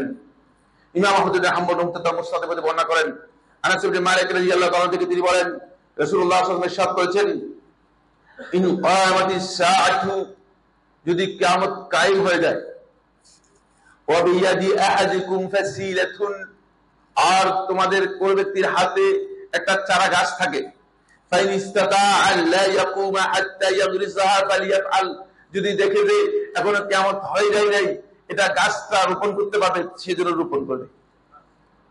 দেখছেন, এটা তো মানে ভয়ঙ্কর একটা জায়গা, ভয়ঙ্কর একটি জায়গা। ফলে আল্লাহ রাসূল সাল্লাল্লাহু আলাইহি ওয়াসাল্লাম এই হাই অ্যাম্বিশনে ছিলেন যে রাসূলুল্লাহ সাল্লাল্লাহু আলাইহি ওয়াসাল্লাম ইন্তেকাল হয়ে যাচ্ছে, এমন সময় আল্লাহ রাসূল সাল্লাল্লাহু আলাইহি ওয়াসাল্লাম একজনকে দাওয়াত দিয়ে ইসলাম কবুল করিয়েছেন। ইহুদি গোলাম, আপনারা জানেন নিশ্চয়ই, এই ঘটনা জানেন। এবং রাসূলুল্লাহ সাল্লাল্লাহু আলাইহি ওয়াসাল্লাম মৃত্যুর সময় বলতেছিলেন, আলহামদুলিল্লাহিল্লাযী আনকাযাকা বি মিনান নার, সে আল্লাহ তাআলার প্রশংসা যে আল্লাহ রাব্বুল আলামিন তোমাকে আমার মাধ্যমে জাহান্নামের আগুন থেকে বাঁচিয়ে দিল। খুব ইম্পর্টেন্ট বিষয়। এই কারণেই আমাদের এই বিষয়টা আমার বন্ধুগণ খুবই গুরুত্ব দিয়ে বুঝতে হবে। এরপরে রাসূলুল্লাহ সাল্লাল্লাহু আলাইহি ওয়াসাল্লাম আরেকটি হাদিসের মধ্যে বলেন, হাদিসটি তাবরানী মুআজামুল কবির মধ্যে বর্ণনা করেছেন, হাসান ইবনে আলী রাদিয়াল্লাহু আনহু তিনি বলেন, ইন্নাল্লাহ তাআলা ইউহিব্বু মাআলিয়াল উমুর, আল্লাহ তাআলা প্রশংসা করেন যে মানুষ বড় বিষয়গুলো যেন মানুষ আর আল্লাহর কাছে চায়।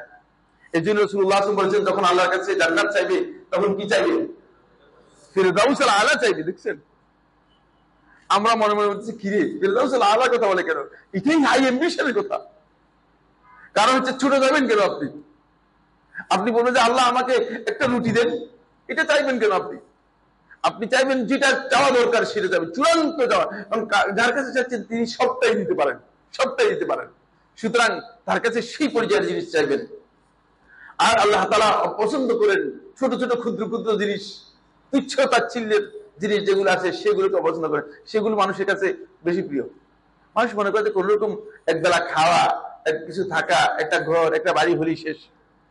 আসলে এটাতে কিছুই না, কারণ এগুলো কোনটাই তার মালিকানা দিন নয়। সে তো চেষ্টা করে এর মালিকানা নিতে পারবে না। মৃত্যুর পর এর মালিকানা রাখার কোন সুযোগ আছে কিনা? কোন সুযোগই নেই, প্রশ্নই আসে না। আসলে এই হাই হাই অ্যাম্বিশনের জন্য, অ্যাম্বিশনটাকে আমাদের লক্ষ্যমাত্রাকে সর্বোচ্চ করার জন্য যেই তিনটি কাজ আপনাকে সহযোগিতা করবে, এক নম্বর কাজ হচ্ছে আপনি আপনাকে যে দায়িত্ব দেওয়া হয়েছে অথবা গোটা উম্মার হকের ব্যাপারে আপনি পরিপূর্ণরূপে সচেতন হতে হবে। একটা দায়িত্ব দেওয়া হয়েছে আপনাকে, সচেতনতা নেই, কোনো আগ্রহই নেই। বেশিরভাগ লোক এমনই দেখা যায়, দায়িত্বশীলকে মানে ঠিঙ্গাইতে এগুন করতে করতে আরেক দায়িত্বশীল অবস্থা শেষ হয়ে যায়। দায়িত্ব যখন আপনার কাছে আসবে আপনি মনে করবেন যে এটা দায়িত্বশীল আমি, সেখানে আপনাকে পরিপূর্ণ সচেতন হতে হবে। তাহলে আপনি সে কাজ যেভাবে পালন করা দরকার সেভাবে পালন করতে পারবেন। আপনাকে মনে করতে হবে উম্মার ব্যাপারে প্রথম যখন আপনি চিন্তা করবেন, যে উম্মার জন্য আপনি সর্বোচ্চ দরদি হচ্ছেন কিনা, সর্বোচ্চ আপনার অন্তরের মধ্যে অনুভূতি আছে কিনা, আপনার অন্তরের মধ্যে সর্বোচ্চ সচেতন আছে কিনা, সচেতন কিনা আপনি, তাহলে আপনি এই দায়িত্ব পালন করতে পারবেন। আপনার তখন চিন্তা হবে, তখন আপনি উম্মার জন্য কাজ করতে পারবেন। আমরা বেশিরভাগ লোকই, শব্দটা বাংলা হয়ে গেছে স্বার্থপর, স্বার্থ নিজ হওয়ার কথা ছিল, ঠিক না? হওয়ার কথা ছিল কি স্বার্থ নিজ, কিন্তু হয়ে গেছে কি স্বার্থপর। আসলে স্বার্থপর নয়, নিজের স্বার্থের জন্য আমরা কি করি, কাজ করে থাকি। ফলে নিজের স্বার্থের জন্য কাজ করার কারণে আমাদের কন্ডিশনটা এমন হচ্ছে যে আমরা সবসময় নিজের বেনিফিটটাকে অগ্রাধিকার দিই, উম্মার বেনিফিটকে অগ্রাধিকার দেই না। 2 নম্বর পয়েন্ট, বন্ধুগণ, যারা মনোবলের দিক থেকে সুচ্ছ মনোবলে পৌঁছতে পেরেছে এবং যারা নিজেদের টার্গেট এবং লক্ষ্যকে সুচ্ছ টার্গেটে পরিণত করতে পেরেছে, তাদের সাথে আপনার একটা যোগসূত্র তৈরি হতে হবে, সেতু বন্ধন হতে হবে, তাহলে আপনার মনোবল বেড়ে যাবে। আপনি যান মানে তালাশ করে করে করতে গিয়ে ওই বিদ সেই বিদ পদবিদ লাউবিদ যারা আছে তাদের পেছনে পেছনে ঘুরে, তাহলে আপনি কি করতে পারবেন না, ওই টার্গেটে পৌঁছতে পারবেন না। এই কারণেই যিনি চান যে তার অবস্থার পরিবর্তন করবেন, তাহলে তাকে ওই টার্গেটে যারা পৌঁছতে পেরেছে তাদের দিকে তাকাবেন, তাহলে তিনি ওই জায়গায় পৌঁছতে পারবেন। আমাদের কাছে এই ধরনের মডেল আছে, আছে কি নেই? আছে আমাদের কাছে এই ধরনের মডেল। সামনে কিছু উদাহরণ দিব, সময় নেই তো এই জন্য বেশি উদাহরণ দিতে পারবো না, আমার সময় কম হয়ে গিয়েছে, আমার যেতে হবে খুব দ্রুত। 3 নম্বর পয়েন্ট হচ্ছে যেটা, সেটা হলো এই,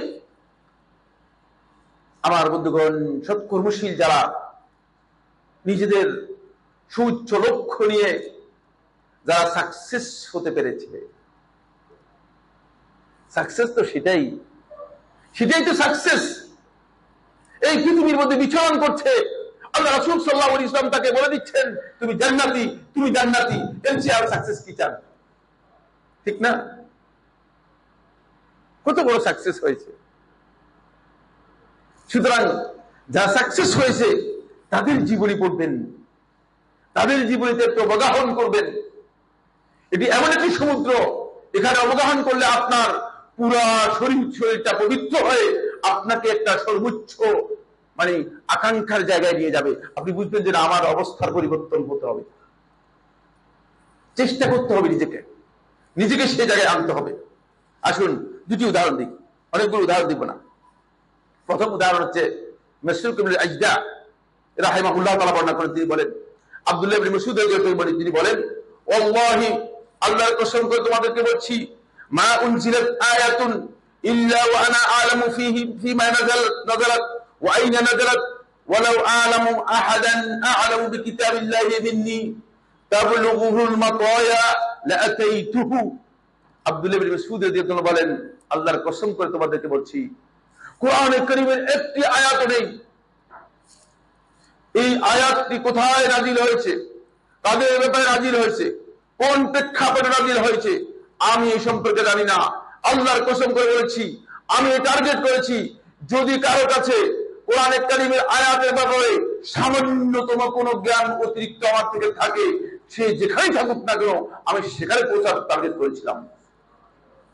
সুতরাং এমনি হয় নাই, বুঝতে পেরেছেন মিশনটা কত হাই ছিল, টার্গেটটা কত হাই ছিল, যার কারণে তিনি এই পর্যায়ে পৌঁছেছেন। এরপর আসেন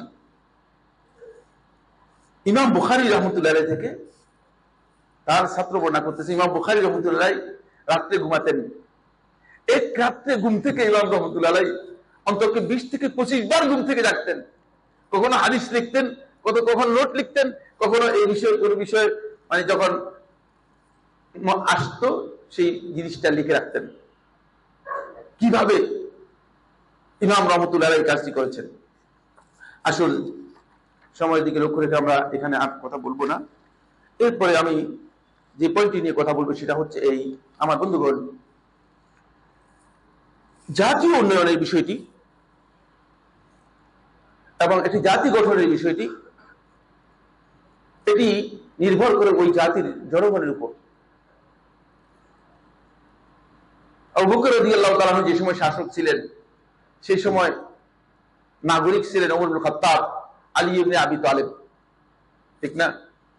সুতরাং জাতির লোকগুলো যদি তাদের যোগ্যতা, মান, স্ট্যান্ডার্ড যদি তেমন হয়, তাহলে তাদের জাতীয় পরিচয়ের অবস্থানটাও তেমন হবে। এই জাতি, এর মধ্যে দুই ধরনের লোক আছে।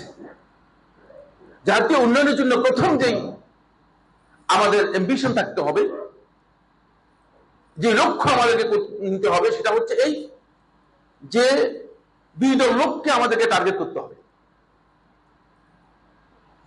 আমরা টার্গেট করি উল্টা দিকে। টার্গেট করতে হবে দুই দল লোককে। একটি হচ্ছে আলেম সমাজকে টার্গেট করতে হবে, দ্বিতীয় হচ্ছে তরুণ ও যুবকদেরকে টার্গেট করতে হবে। আলেম সমাজকে টার্গেট করতে হবে, যার কারণ হচ্ছে আলেমরাই শুধুমাত্র সঠিক রাস্তা দেখাতে পারে। কিন্তু এখন সবচেয়ে দুর্ভাগ্যের বিষয় হচ্ছে, আমাদের এই জাতির কথা যদি আমরা ধরি, তাহলে আলেমরা এখানে সবচেয়ে বেশি নিগৃহীত। আলেমদেরকে মনে করা হয় থাকে যে এরা কিচ্ছু বুঝে না,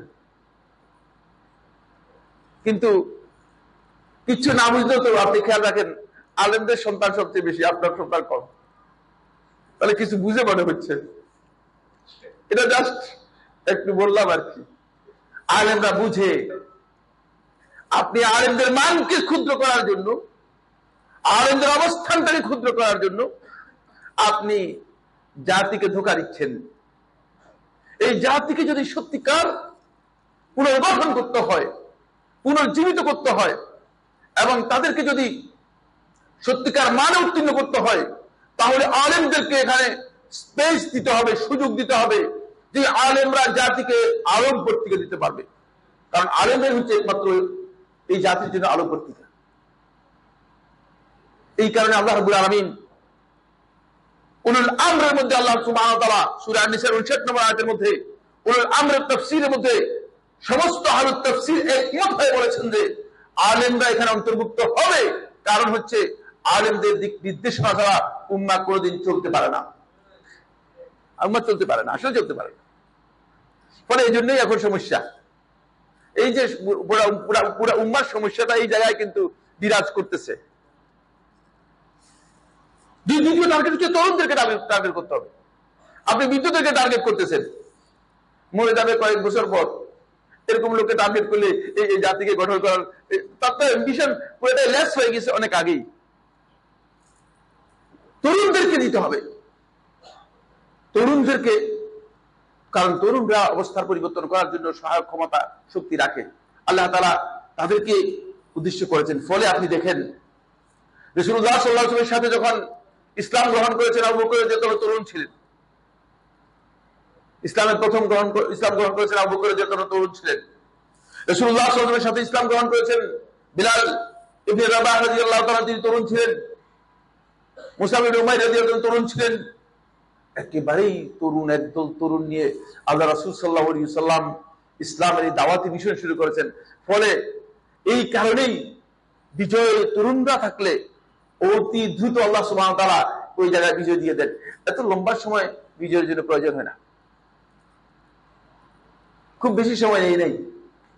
23-14 বছর এর মাথায় আল্লাহ সুবহানাহু ওয়া তাআলা ইসলামের বিজয় এমন ভাবে দিয়েছেন যে রাসূলুল্লাহ সাল্লাল্লাহু আলাইহি ওয়াসাল্লামকে গোটা মক্কা জাজিরাতুল আরবের যত মানুষ আছে তারা সবাই এখন রাসূলুল্লাহ সাল্লাল্লাহু আলাইহি ওয়াসাল্লামকে একটু গণনা করার মধ্যে নিয়ে এসেছে, না আর বাইরে রাখার সুযোগ নেই। আমার বন্ধুগণ, জাতির উন্নয়ন ও পুনর্গঠনে টার্গেট নির্দিষ্ট করতে হবে। টার্গেটটা কি? এদেরকে কি বানাতে যাচ্ছেন? এটা হাই অ্যাম্বিশনের গুরুত্বপূর্ণ দিক। আপনার লক্ষ্যটা কি, আসলে কি বানাতে যাচ্ছেন এদেরকে? টার্গেট যদি আপনার এমন হয় যে আপনি একদল আমলা তৈরি করবেন, কর্মচারী তৈরি করবেন, কর্মচারীর জন্য ঠিকই আছে, কর্মচারীর জন্য ঠিক আছে। ফলে পুরো একাডেমিক সিস্টেমটাই, আপনি আমার উপর রাগ করেন না, আমার বক্তব্য রাগ করলে আমি ক্ষমা আগেই চেয়ে নিচ্ছি। পুরো একাডেমিক সিস্টেমটাই মূলত একদল কেরানিয়ার আমলা তৈরি করার জন্য করা হয়েছে, এরা আর কিছুই হয়নি। যে আমলা তৈরি করবেন, আমলা তৈরি করার জন্য করেছেন টার্গেট, তাহলে আমলাই তৈরি করবেন। যদি আপনি মনে করেন যে একদল দুর্নীতিবাজ লোক তৈরি করবেন, তাহলে আপনার সেই টার্গেট হবে। দুর্নীতির ফাঁক ফোকর কোথায় কোথায় পাওয়া যায়, এগুলো সব তাদের রপ্ত করা আছে, সবটাই জানে।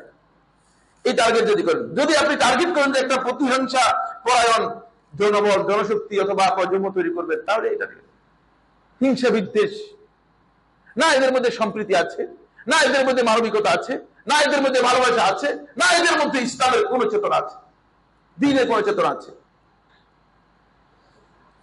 আরো আশ্চর্যের বিষয় হচ্ছে যেটা, সেটা হলো এই যে আজকের দিন পর্যন্ত এই টার্গেট করা হয়নি যে এই জাতির জন্য আপনি কি তৈরি করবেন, কিভাবে তৈরি করবেন। প্রায় 54 বছর পর্যন্ত কারিকুলাম চেঞ্জ করতেছেন আর চেঞ্জ করতেছেন, গত বছরও চেঞ্জ করেছেন, আগে বছর কি ব্যাপারটা কি, মানে আপনার কারণটা কি, এগুলো কি চিন্তা করেন, এগুলো ভাবার বিষয় আছে।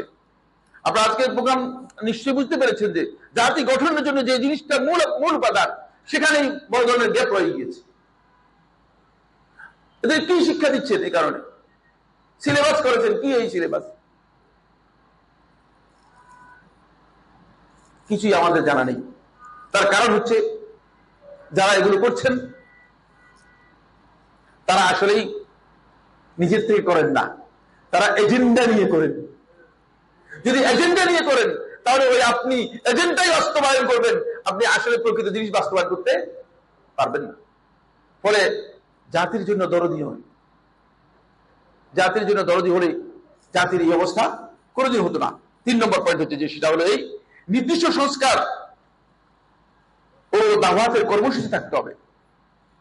না সংস্কারের কর্মসূচি আছে, না দাওয়াতের কর্মসূচি। আপনার কি সংস্কার আপনার চাচ্ছেন? আপনি এখানে একটা সংস্কারের স্লোগান শোনা যায়, এখন একটা ভালো সংস্কারের, কিন্তু দৃশ্যমান কোন সংস্কার দেখাও যায় না। এই সংস্কার কি আপনি স্বপ্নের মাধ্যমে দেখছে কিনা এই সংস্কারটা? কারণ কেউ কেউ দিন পেয়েছে নাকি রাত স্বপ্নের মাধ্যমে। এখন এখানকার সংস্কার মনে হয়, আরে বাবা সংস্কার হয়তো সংস্কারের মূলনীতি ইসলাম দিয়েছে, সংশোধনের মূলনীতি ইসলাম দিয়েছে,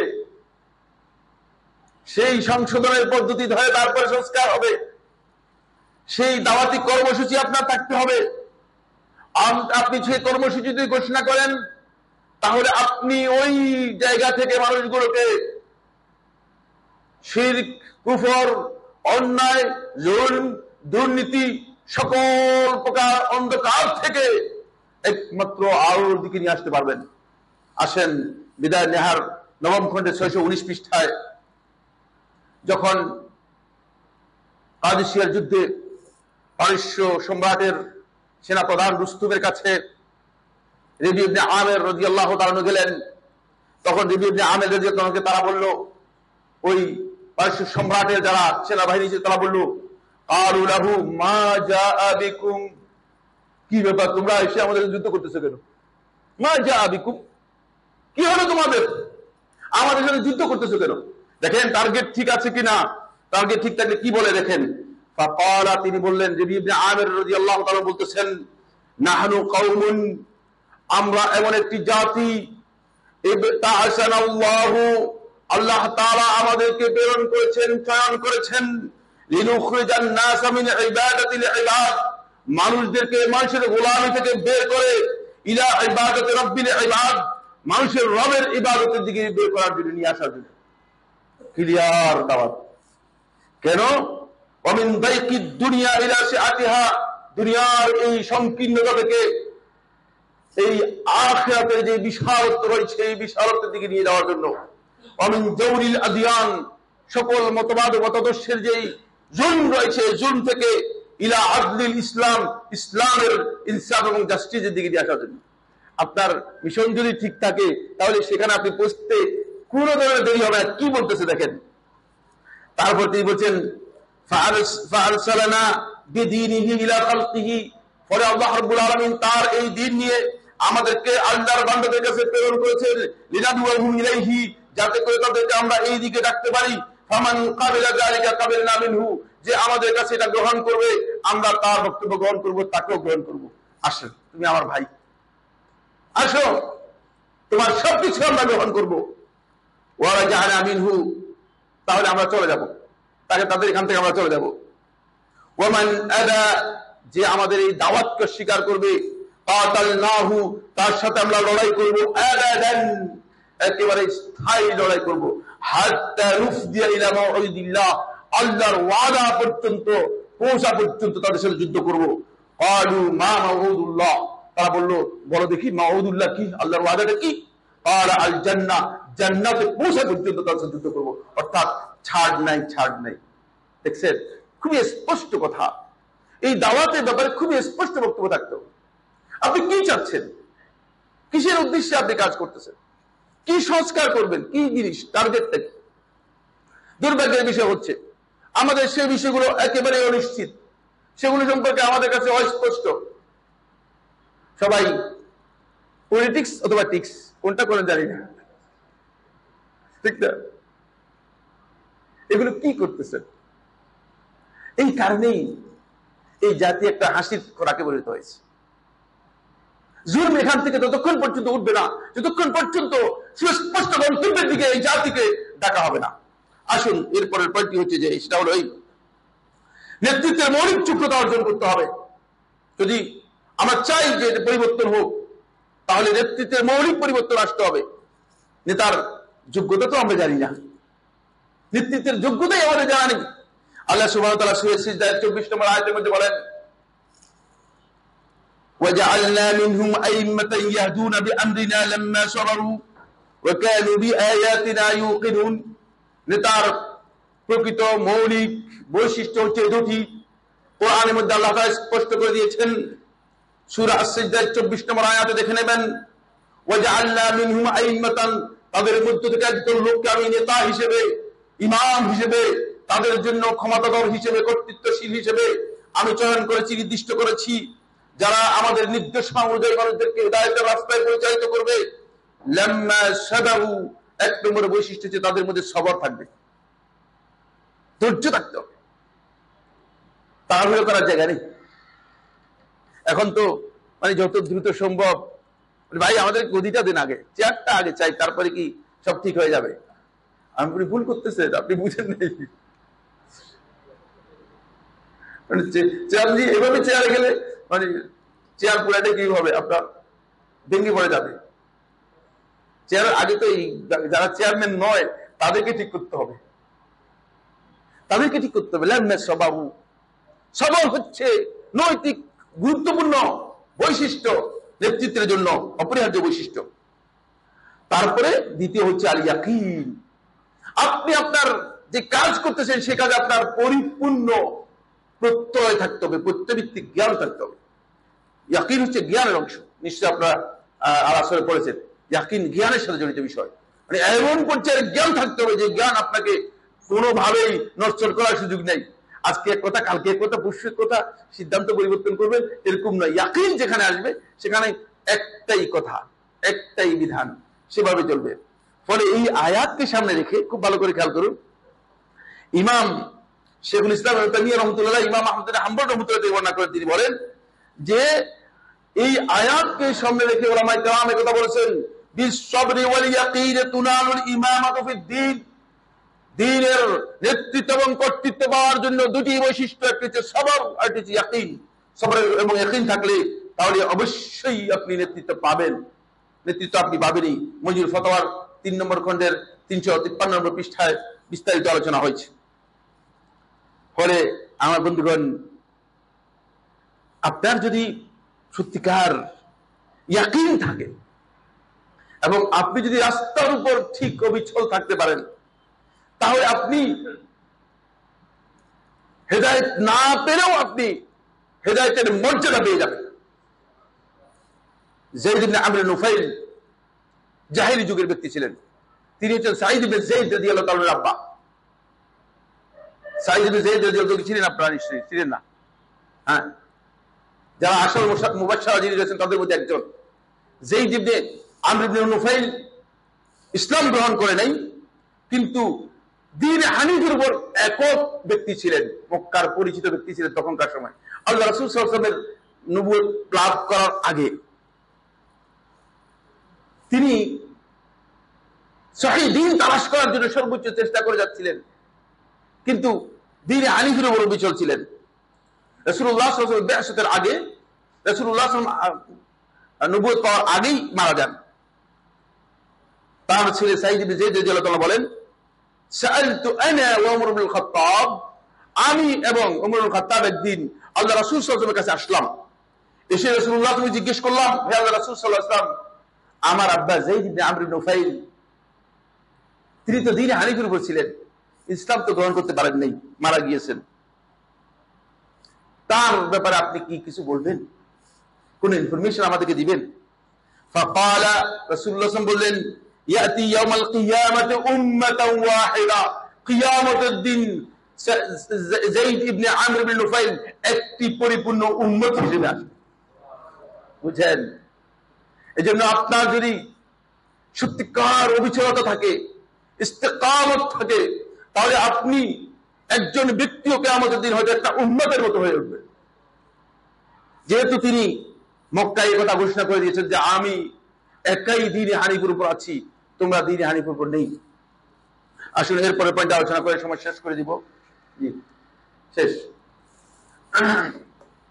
এরপরে যে পয়েন্টটি গুরুত্বপূর্ণ সেটা হচ্ছে, বন্ধুগণ, উম্মতের খায়রিয়াতের বৈশিষ্ট্য উম্মতের মধ্যে থাকতে হবে। উম্মত গঠন করার জন্য এই উম্মার সবচেয়ে গুরুত্বপূর্ণ একটা পরিচয় আল্লাহ তাআলা করেছেন কোরআনের মধ্যে, আপনারা জানেন, সূরা আল ইমরান 110 নম্বর আয়াত। এখানে এই উম্মার একটা পরিচয় করে দিয়েছেন আল্লাহ তাআলা, কুনতুম খায়রা উম্মাতিন উখরিজাত লিন-নাস তা'মুরুনা বিল মা'রুফ ওয়া তানহাউনা আনিল মুনকার ওয়া তু'মিনুনা বিল্লাহ। এই উম্মতের অন্যতম গুরুত্বপূর্ণ পরিচয় হচ্ছে এই যে এই উম্মতের খায়রিয়াতের পরিচয় হচ্ছে তারা তিনটি মৌলিক কাজ করবে। তাহলে তারা মানুষের জন্য নিজেদের ডেডিকেশনটাকে এস্টাবলিশ করতে পারবে, ডেডিকেটেড হতে পারবে। উখরিজাত লিন-নাস, মানুষের কল্যাণ করার জন্য তাদেরকে বের করা হয়েছে, তাদেরকে আল্লাহ রাব্বুল আলামিন সৃষ্টি করেছেন। এক নম্বর হচ্ছে তা'মুরুনা বিল মা'রুফ, মানুষদেরকে ভালো কাজে নির্দেশ দিবে। মা'রুফ একেবারেই হারিয়ে গিয়েছে। ভালো কাজ মা'রুফের মধ্যে সবচেয়ে শ্রেষ্ঠ মা'রুফ হচ্ছে আল্লাহ তাআলার তাওহীদ, এর উপরে আর কোনো মা'রুফ নেই। কিন্তু আল্লাহ তাআলার তাওহীদ নষ্ট হয়ে যাচ্ছে। সুতরাং আমরা কি আসলে আমর বিল মা'রুফ করতেছি কিনা? আপনারা চুপ আছেন কেন? আমরা করতেছি তো। করলে তাহলে আল্লাহ তাআলার তাওহীদ কিভাবে মুসলমানদের মধ্যে নষ্ট হচ্ছে? সর্বোচ্চ যে গ্রেড সেটাই নষ্ট হয়ে যাচ্ছে। আমর বিল মা'রুফ আসলে আমরা করতেছি না। তারপরে ওয়া তানহাউনা আনিল মুনকার, মুনকার থেকে তোমরা মানুষদেরকে বারণ করবে, নিষেধ করবে। সবচেয়ে নিকৃষ্টতম মুনকার হচ্ছে আল্লাহ তাআলার সাথে শিরক করা।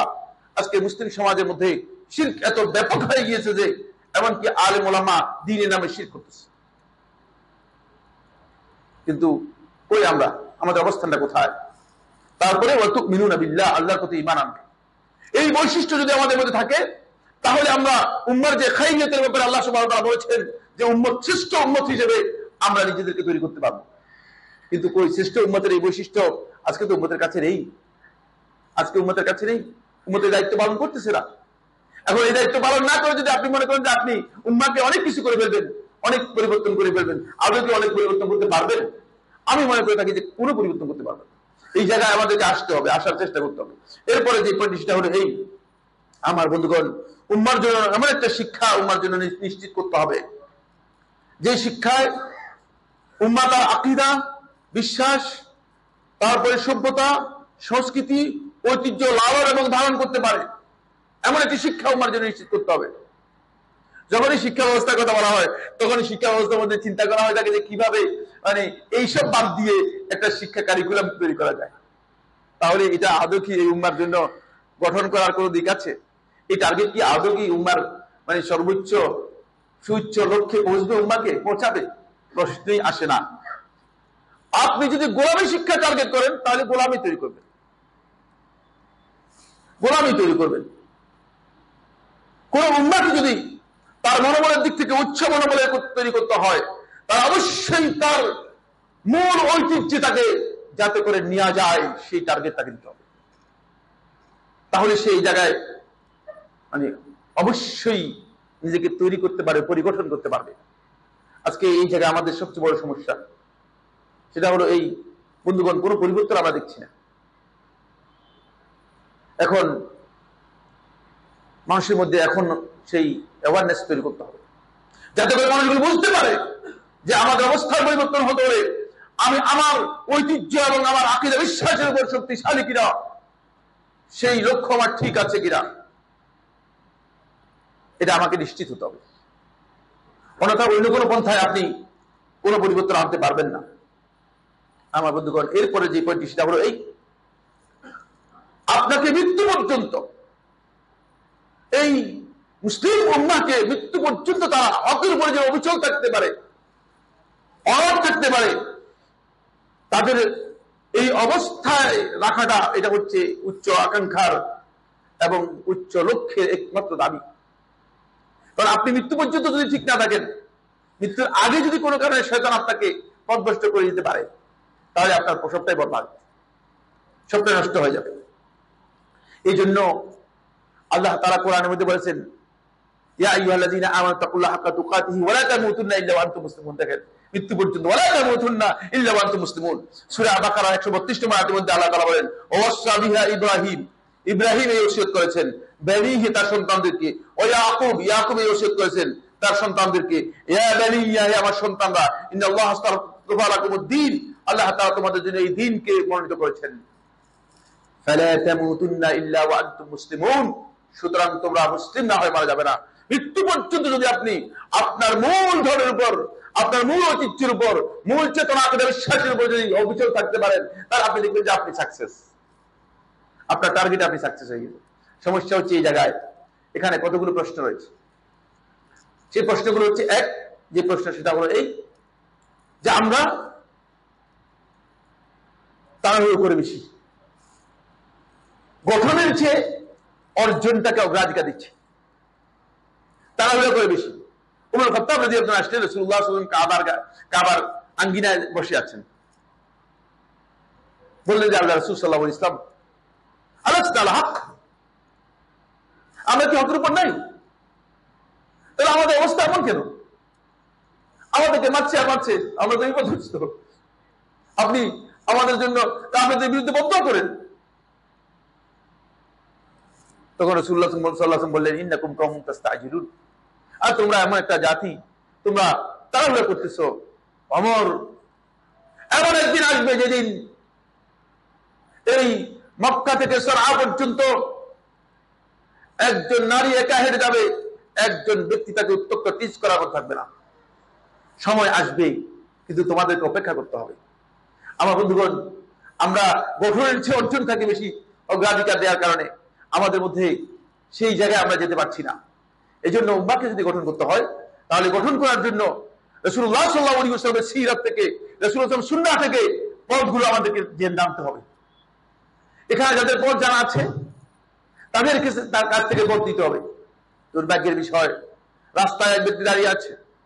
আপনারা এখানে যারা আরবি পড়েছেন আপনারা জানেন, ইয়া রাজুলান খুজবিয়াদি, এটা পড়ানো হয়েছে না? হ্যাঁ, ইয়া রাজুলান খুজবিয়াদি পড়ানো হয়েছে কিনা? কোন উদাহরণ দেওয়া হয়েছে? কিসের উদাহরণ জানা আছে? ভুলে গেছেন? যাই হোক, পরে নিশ্চয়ই খেয়াল করবে। রাস্তায় একজন ব্যক্তি দাঁড়া আছে, অন্ধ। অন্ধ ব্যক্তি বলতেছে, ইয়া রাজুলান খুজবিয়াদি, কোন মানুষ আছে কিনা রাস্তায়? অন্ধ ব্যক্তি, আমার হাতটা ধরে রাস্তাটা আমাকে পার করে দাও। কারণ সে ব্যক্তি কি চিনে না? রাস্তা চিনে না। এখন আপনি গিয়ে বলতেছেন, ভাই আপনি এখানে দাঁড়িয়ে আছেন, আপনি একটু আমাকে বলুন তো কোন দিকে যাবো? অন্ধের কাছে কি রাস্তা তালাশ করতেছেন? অবস্থা এমন হয়ে গেছে, যাদের রাস্তা যারা আছে তাদের কাছে যাচ্ছেন না, অন্ধের কাছে গিয়ে আপনি রাস্তা তালাশ করতেছেন। বলে অন্ধ আপনাকে কি রাস্তা দেখাচ্ছে? যে রাস্তা দেখাচ্ছে সে রাস্তা দিয়ে আপনি আদৌ কি আপনার গন্তব্যে পৌঁছতে পারবেন? আদৌ কি আপনার অভিষ্ট লক্ষ্যে পৌঁছতে পারবেন? আমার বন্ধুগণ, না না। এই কারণে মূলত অভিষ্ট লক্ষ্যে যদি কেউ পৌঁছতে চায়, তাহলে তাকে নিশ্চিত হতে হবে যে তিনি আসলে রাস্তা কার কাছ থেকে নিচ্ছেন, এই বিষয়ে তাকে নিশ্চিত হতে হবে। যে কাজগুলো আমাদেরকে মৌলিকভাবে করতে হবে, কয়েকটি কাজ আলোচনার মধ্যে নিয়ে আসে আমি আমার আলোচনা শেষ করে দিচ্ছি।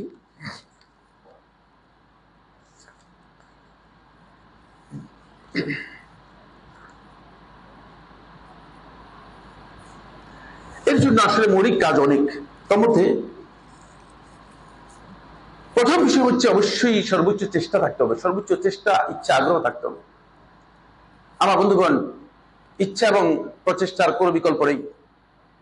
আপনার আমার অবস্থার পরিবর্তন করতে হলে বসে থাকলে চলবে না। আপনারা যদি এখানে আজকে না আসতেন তাহলে আপনারা এই ধরনের একটি আয়োজনে অংশগ্রহণ করতে পারতেন না। যিনি ঘরে বসে আছেন তিনি এই আয়োজনে অংশগ্রহণ করতে পারেন নাই। হয়তো আপনারা মনে করছেন যে আমার সময় নষ্ট হয়েছে। আপনার এই সময় হয়তো হতে পারে যে একদিন দেখবেন যে নষ্ট হয় নাই, আপনার এই সময়টাও কাজে লেগে গিয়েছে।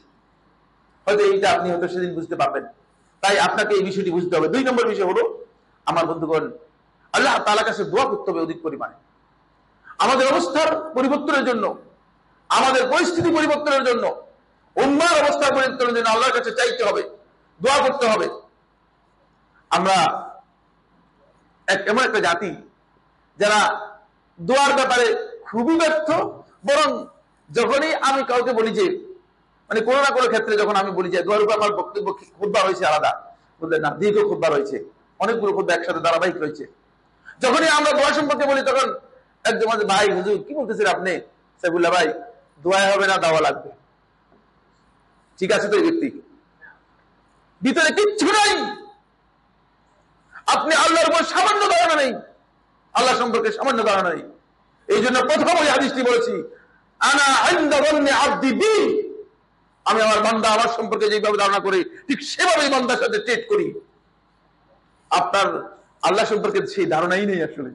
এই জায়গায় আপনি সবচেয়ে গলদের মধ্যে আছেন। আমার বন্ধুগণ, 3 নম্বর যে বিষয়টি সেটা হলো এই, উম্মার ভুল ত্রুটিগুলো বের করতে হবে। আপনারা রাজনীতিবিদদেরকে দেখবেন শুধুমাত্র নিজেদের অর্জন দেখায়, অ্যাচিভমেন্ট কি দেখায়, ভুল কি করছে এটা জীবনে কোনোদিন বলতে শুনছেন? তাহলে এদের সংশোধনের কোনো পথ আছে কিনা? যারা নিজেদের ভুল, যে ব্যক্তি আইডেন্টিফাই করতে পারে নাই, যে ব্যক্তি নিজের ভুলকে সংশোধন করতে মানে বের করতে পারে নাই, সে আদৌ সংশোধন হতে পারবে কিনা? এই জন্য আগেই যারা উম্মাকে গঠন করবেন তাদের দায়িত্ব হচ্ছে, করণীয় হচ্ছে, সে তার এখানে কি ভুল আছে সেটা তৈরি করবে, একটা লিস্ট তৈরি করবে, যে ভুলগুলো সংশোধন তার জন্য খুবই দরকার সেগুলো তৈরি করবে। এরপরের পয়েন্ট যেটি সেটা হচ্ছে, বন্ধুগণ, অধিক পরিমাণে সালফে সালিহিনের জীবনীর সাথে আমাদেরকে জীবন যাপন করার চেষ্টা করতে হবে, জানতে হবে। তাহলে আপনি দেখবেন যে আপনার নিজেরও অবস্থা পরিবর্তন হয়ে যাচ্ছে। এই জন্য এই বিষয়গুলো খুবই গুরুত্বপূর্ণ। এই ক্ষেত্রে সবচেয়ে নির্ভরযোগ্য একটি কিতাবের নাম বলেই শেষ করে দিচ্ছি, এবং জৌজি রহমতুল্লাহ লেখা এই বইটি সাফওয়াতুস সাফওয়া, এই বইটি আপনারা পড়ার জন্য চেষ্টা করবেন। তাহলে দেখবেন যে আপনারা অনেক বেশি উপকৃত হবেন। আজকের আলোচনাকে আমি একটি কথায় সামারাইজ করতে চাই, সেটি হচ্ছে, বন্ধুগণ, শুধু উম্মার নেতা হতে চাই কিন্তু নেতৃত্বের যোগ্যতা অর্জন করতে চাই না, আদৌ নেতা হতে পারবো না। উম্মাকে পরিবর্তন করতে চাই কিন্তু উম্মার সত্যিকার মিশন কি হবে, দাওয়াত কি হবে, সেই সম্পর্কে আমাদের জ্ঞান নেই। তাহলে আমরা উম্মাকে পরিবর্তন করতে পারবো না। উম্মার পরিগঠন করতে চাই কিন্তু উম্মার জ্ঞানগত যে পরিবর্তন, কালচারাল যে পরিবর্তন, সেই কালচারাল পরিবর্তনের বিষয়টি যদি নিশ্চিত না হয় তাহলে উম্মার এই পরিবর্তন হবে না। আসুন আমরা উম্মার জন্য যদি দরদি হই তাহলে এই জায়গাগুলোতে আমরা কিছু কাজ করি। এই একজন ভাইয়ের জন্য কথা না বলি যে না হবে না কিছু, বরং আমরা এই আশাবাদী, আল্লাহ তাআলা আমাদেরকে আশাবাদ দিয়েছেন, আমরা এই আশাবাদী যে আমরা যদি চেষ্টা করি অবশ্যই কিছু না কিছু হবেই। আল্লাহ তাআলা আমাদের সবাইকে তৌফিক দান করুন। হাজা সুবহানাকাল্লাহুম্মা ওয়া বিহামদিকা আশহাদু আল্লা ইলাহা ইল্লা আনতা আস্তাগফিরুকা ওয়া আতুবু ইলাইক। আসসালামু আলাইকুম ওয়া রাহমাতুল্লাহ।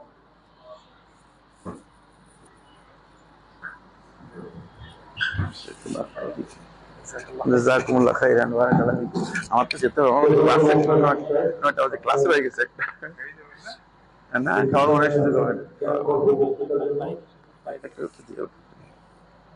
এই পরবর্তীতে আমরা কঠিন বক্তব্য, কঠিন না, বেশি কঠিন হয়ে গেছে বলা হয় না কিছু, তাই? হ্যাঁ, মানে বুঝতে অসুবিধা হয়ে যেত না। বুঝতে অসুবিধা, বিষয়টা কঠিন। আমরা প্রথমে আগে দিনের শেষ করবো ইনশাআল্লাহ, তারপরে সালাত করব। সালাত একাধিক জামাত হতে পারে, কোনো অসুবিধা নাই। আমরা এখানে ব্যবস্থা ছিল আমাদের সালাতে কিন্তু আমরা দোতলা কিন্তু দর্শক কোরআন থেকে সালাত করতে পারবো। আপনার আপনাদের অনুরোধ করবো যে ডিনারের সময় আমাদের যারা সিনিয়র সিটিজেন আছেন তোমাদেরকে আগে সুযোগ দিব আমরা, যারা কম বয়স্ক আছে তারা পরবর্তীতে ডিনার গ্রহণ করবো ইনশাআল্লাহ। অনুষ্ঠানের এই অংশে আমরা কিছু সম্মাননা প্রেস দিব আমাদের লাইফটাইম মেম্বার্স, জয়েন্ট মেম্বার্স এবং স্পন্সরদের ইনশাআল্লাহ। আমি অনুরোধ করবো বন্ধু আছে মাহমুদ ভাইকে আসার জন্য স্টেজে, এবং আসসালামু আলাইকুম জি, আমি প্রোগ্রামে আছি, আমি প্রোগ্রাম থেকে আপনাকে লিখে দিব জি। কংগ্রেসের সম্মানিত ভাইস চেয়ারম্যান উস্তাদ সফিউর মাহমুদ এবং এসিপি মেম্বার উস্তাদ মাহমুদ হাসানকে স্টেজে আসার জন্য অনুরোধ করবো। লাইফটাইম মেম্বারসদের সম্মাননা মাশাআল্লাহ, বসেন বসেন। গ্রহণ করবেন। আমি স্টেজে আসার জন্য অনুরোধ করছি মাহমুদুর রহমানকে, মাহবুবুর রহমান, তার সম্মাননা টেস্ট নেওয়ার জন্য অনুরোধ করবো। আপনি দয়া করে স্টেজে আসুন।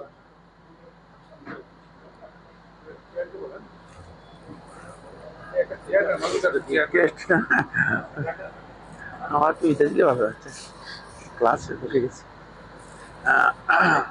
মাশাআল্লাহ মাশাআল্লাহ, না না আপনি আপনি জানেন, আপনি না, মাশাআল্লাহ মাশাআল্লাহ, সবই কই সবই দিছে। মাশাআল্লাহ, তোমার মাহবুবুর রহমান ভাই, এবারে লাইফটাইম মেম্বার শুকরান রাজীব আক্তার কে অনুরোধ করবো স্টেজে আসার জন্য। এরপরে মোহাম্মদ ইফতিখার মাতি, জেএম মোস্তাফিজুর রহমান, সবির আহমেদ এবং শেখ ফরিদ। নাম নাই এমনি। এবার আমি রাজীব আক্তার আছে তো, টেস্ট নেওয়ার জন্য এরপরে সাইফুল আমাদের স্টেজের সঙ্গে আছেন মোস্তাফিজুর রহমান, উস্তাদ মোস্তাফিজুর রহমান। হ্যাঁ ঠিক আছে। মুস্তাফিজুর রহমান, হ্যাঁ। ওয়ালাইকুম আসসালাম ওয়া রাহমাতুল্লাহ, মাশাআল্লাহ, মুবারক মুবারক, বারাকাল্লাহু ফিকুম বারাকাল্লাহু ফিকুম, আল্লাহ ইয়াহইকুম। আসসালাম। মোহাম্মদ ইফতিখার মাতি, জনাব শেখ ফরিদ, তিনি তার টেস্ট গ্রহণ করবেন এবং শেখের কাছ থেকে ইনশাআল্লাহ। মাশাআল্লাহ, মুবারক মুবারক, বারাকাল্লাহু ফিকুম বারাকাল্লাহু ফিকুম। সবির আহমেদ, তিনি গ্রহণ করবেন। সফুর আহমেদ, ইফতিখার মাতি, রাজীব আক্তার, কি সফুর আহমেদ জেএম মেম্বারদের টেস্ট আনার জন্য অনুরোধ করবো আপনাদেরকে। জেএম মেম্বারদের টেস্ট নিয়ে আসার জন্য অনুরোধ করবো। জেএম মেম্বারদের সাথে রয়েছে সিরিয়ালি মোহাম্মদ জাকির ইসলাম, প্রণব তানভীর রকেট, মোহাম্মদ সাইফুল্লাহ, মোহাম্মদ আব্দুল খালিদ, জাকির ইসলাম, মোহাম্মদ বিজয়ুর রহমান, মাশাআল্লাহ আব্দুল রাজিম, রেজাউল করিম। মাশাআল্লাহ, মুবারক মুবারক মুবারক। আমার ক্লাসে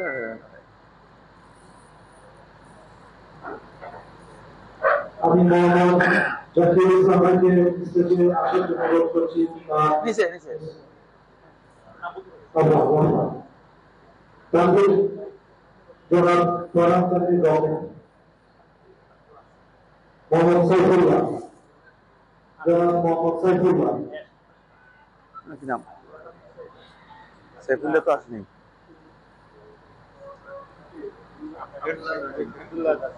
মাশাআল্লাহ মাশাআল্লাহ, ভালো, বারাকাল্লাহু ফিকুম। রেজাউল করিম, মোহাম্মদ আব্দুল খালিদ, প্রণব তানভীর রকেট, মোহাম্মদ সাইফুল্লাহ। ইনশাআল্লাহ পরবর্তীতে আপনাদের টেস্ট নাসির ফাউন্ডেশন থেকে গ্রহণ করার জন্য অনুরোধ করছি। এই পরবর্তীতে আমরা স্পন্সরদের ইনশাআল্লাহ টেস্ট করা করব। প্রথমে আমি আজমাইন পরিচালক জনাব সাবিকুর রহমানকে অনুরোধ করব স্টেজে এসে টেস্ট গ্রহণ করার জন্য। জনাব সাবিকুর রহমান, আজমাইন প্রিন্টার্স। আসছেন এরপরে জনাব Fazlur Abdul News Landmark limited পক্ষ থেকে আমি ওনার কেস গ্রহণ করার জন্য অনুরোধ করছি।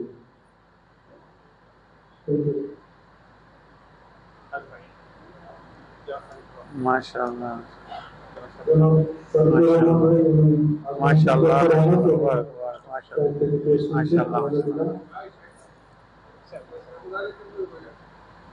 এরপরে আমি জনাব Fazlur Abdul News Landmark Limited owner সালাম মাশাআল্লাহ মাশাআল্লাহ মাশাআল্লাহ বেশ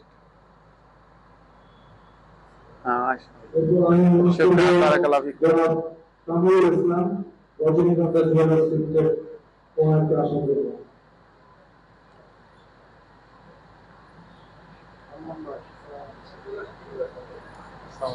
সালাম ভালো আছেন বারাকাল্লাহ ফিকুম বারাকাল্লাহ ফিক মাশাআল্লাহ বারাক আলাইকুম বারাক কামরুল ইসলাম ভাই। এবার আমি মোহাম্মদ মাহমুদুল হক আকিদা ইন্টারন্যাশনাল ওনাকে করবো আমার কেস নেওয়ার জন্য। মাশাআল্লাহ এবারে কি করছেন গাড়ি মাশাআল্লাহ মাশাআল্লাহ বারাকাল্লাহ ফিক মাশাআল্লাহ শেষ এবার আমরা আমাদের সাহেবকে সম্মানিত করবেন সাহেব। না না আমার তো কেস কি করব সাহেবের জন্য আমরা কেস কি করব না না আমাদের শুরু থেকে নাসির ফাউন্ডেশন এবং এটা ফাউন্ডেশন সম্পর্কে না না কেস বারাকাল্লাহ ফিক কেস এজন্য আমরা সাহেবকে বারাকাল্লাহ ফিক বারাকাল্লাহ ফিক বারাকাল্লাহ শুকরান বারাকাল্লাহ ফিক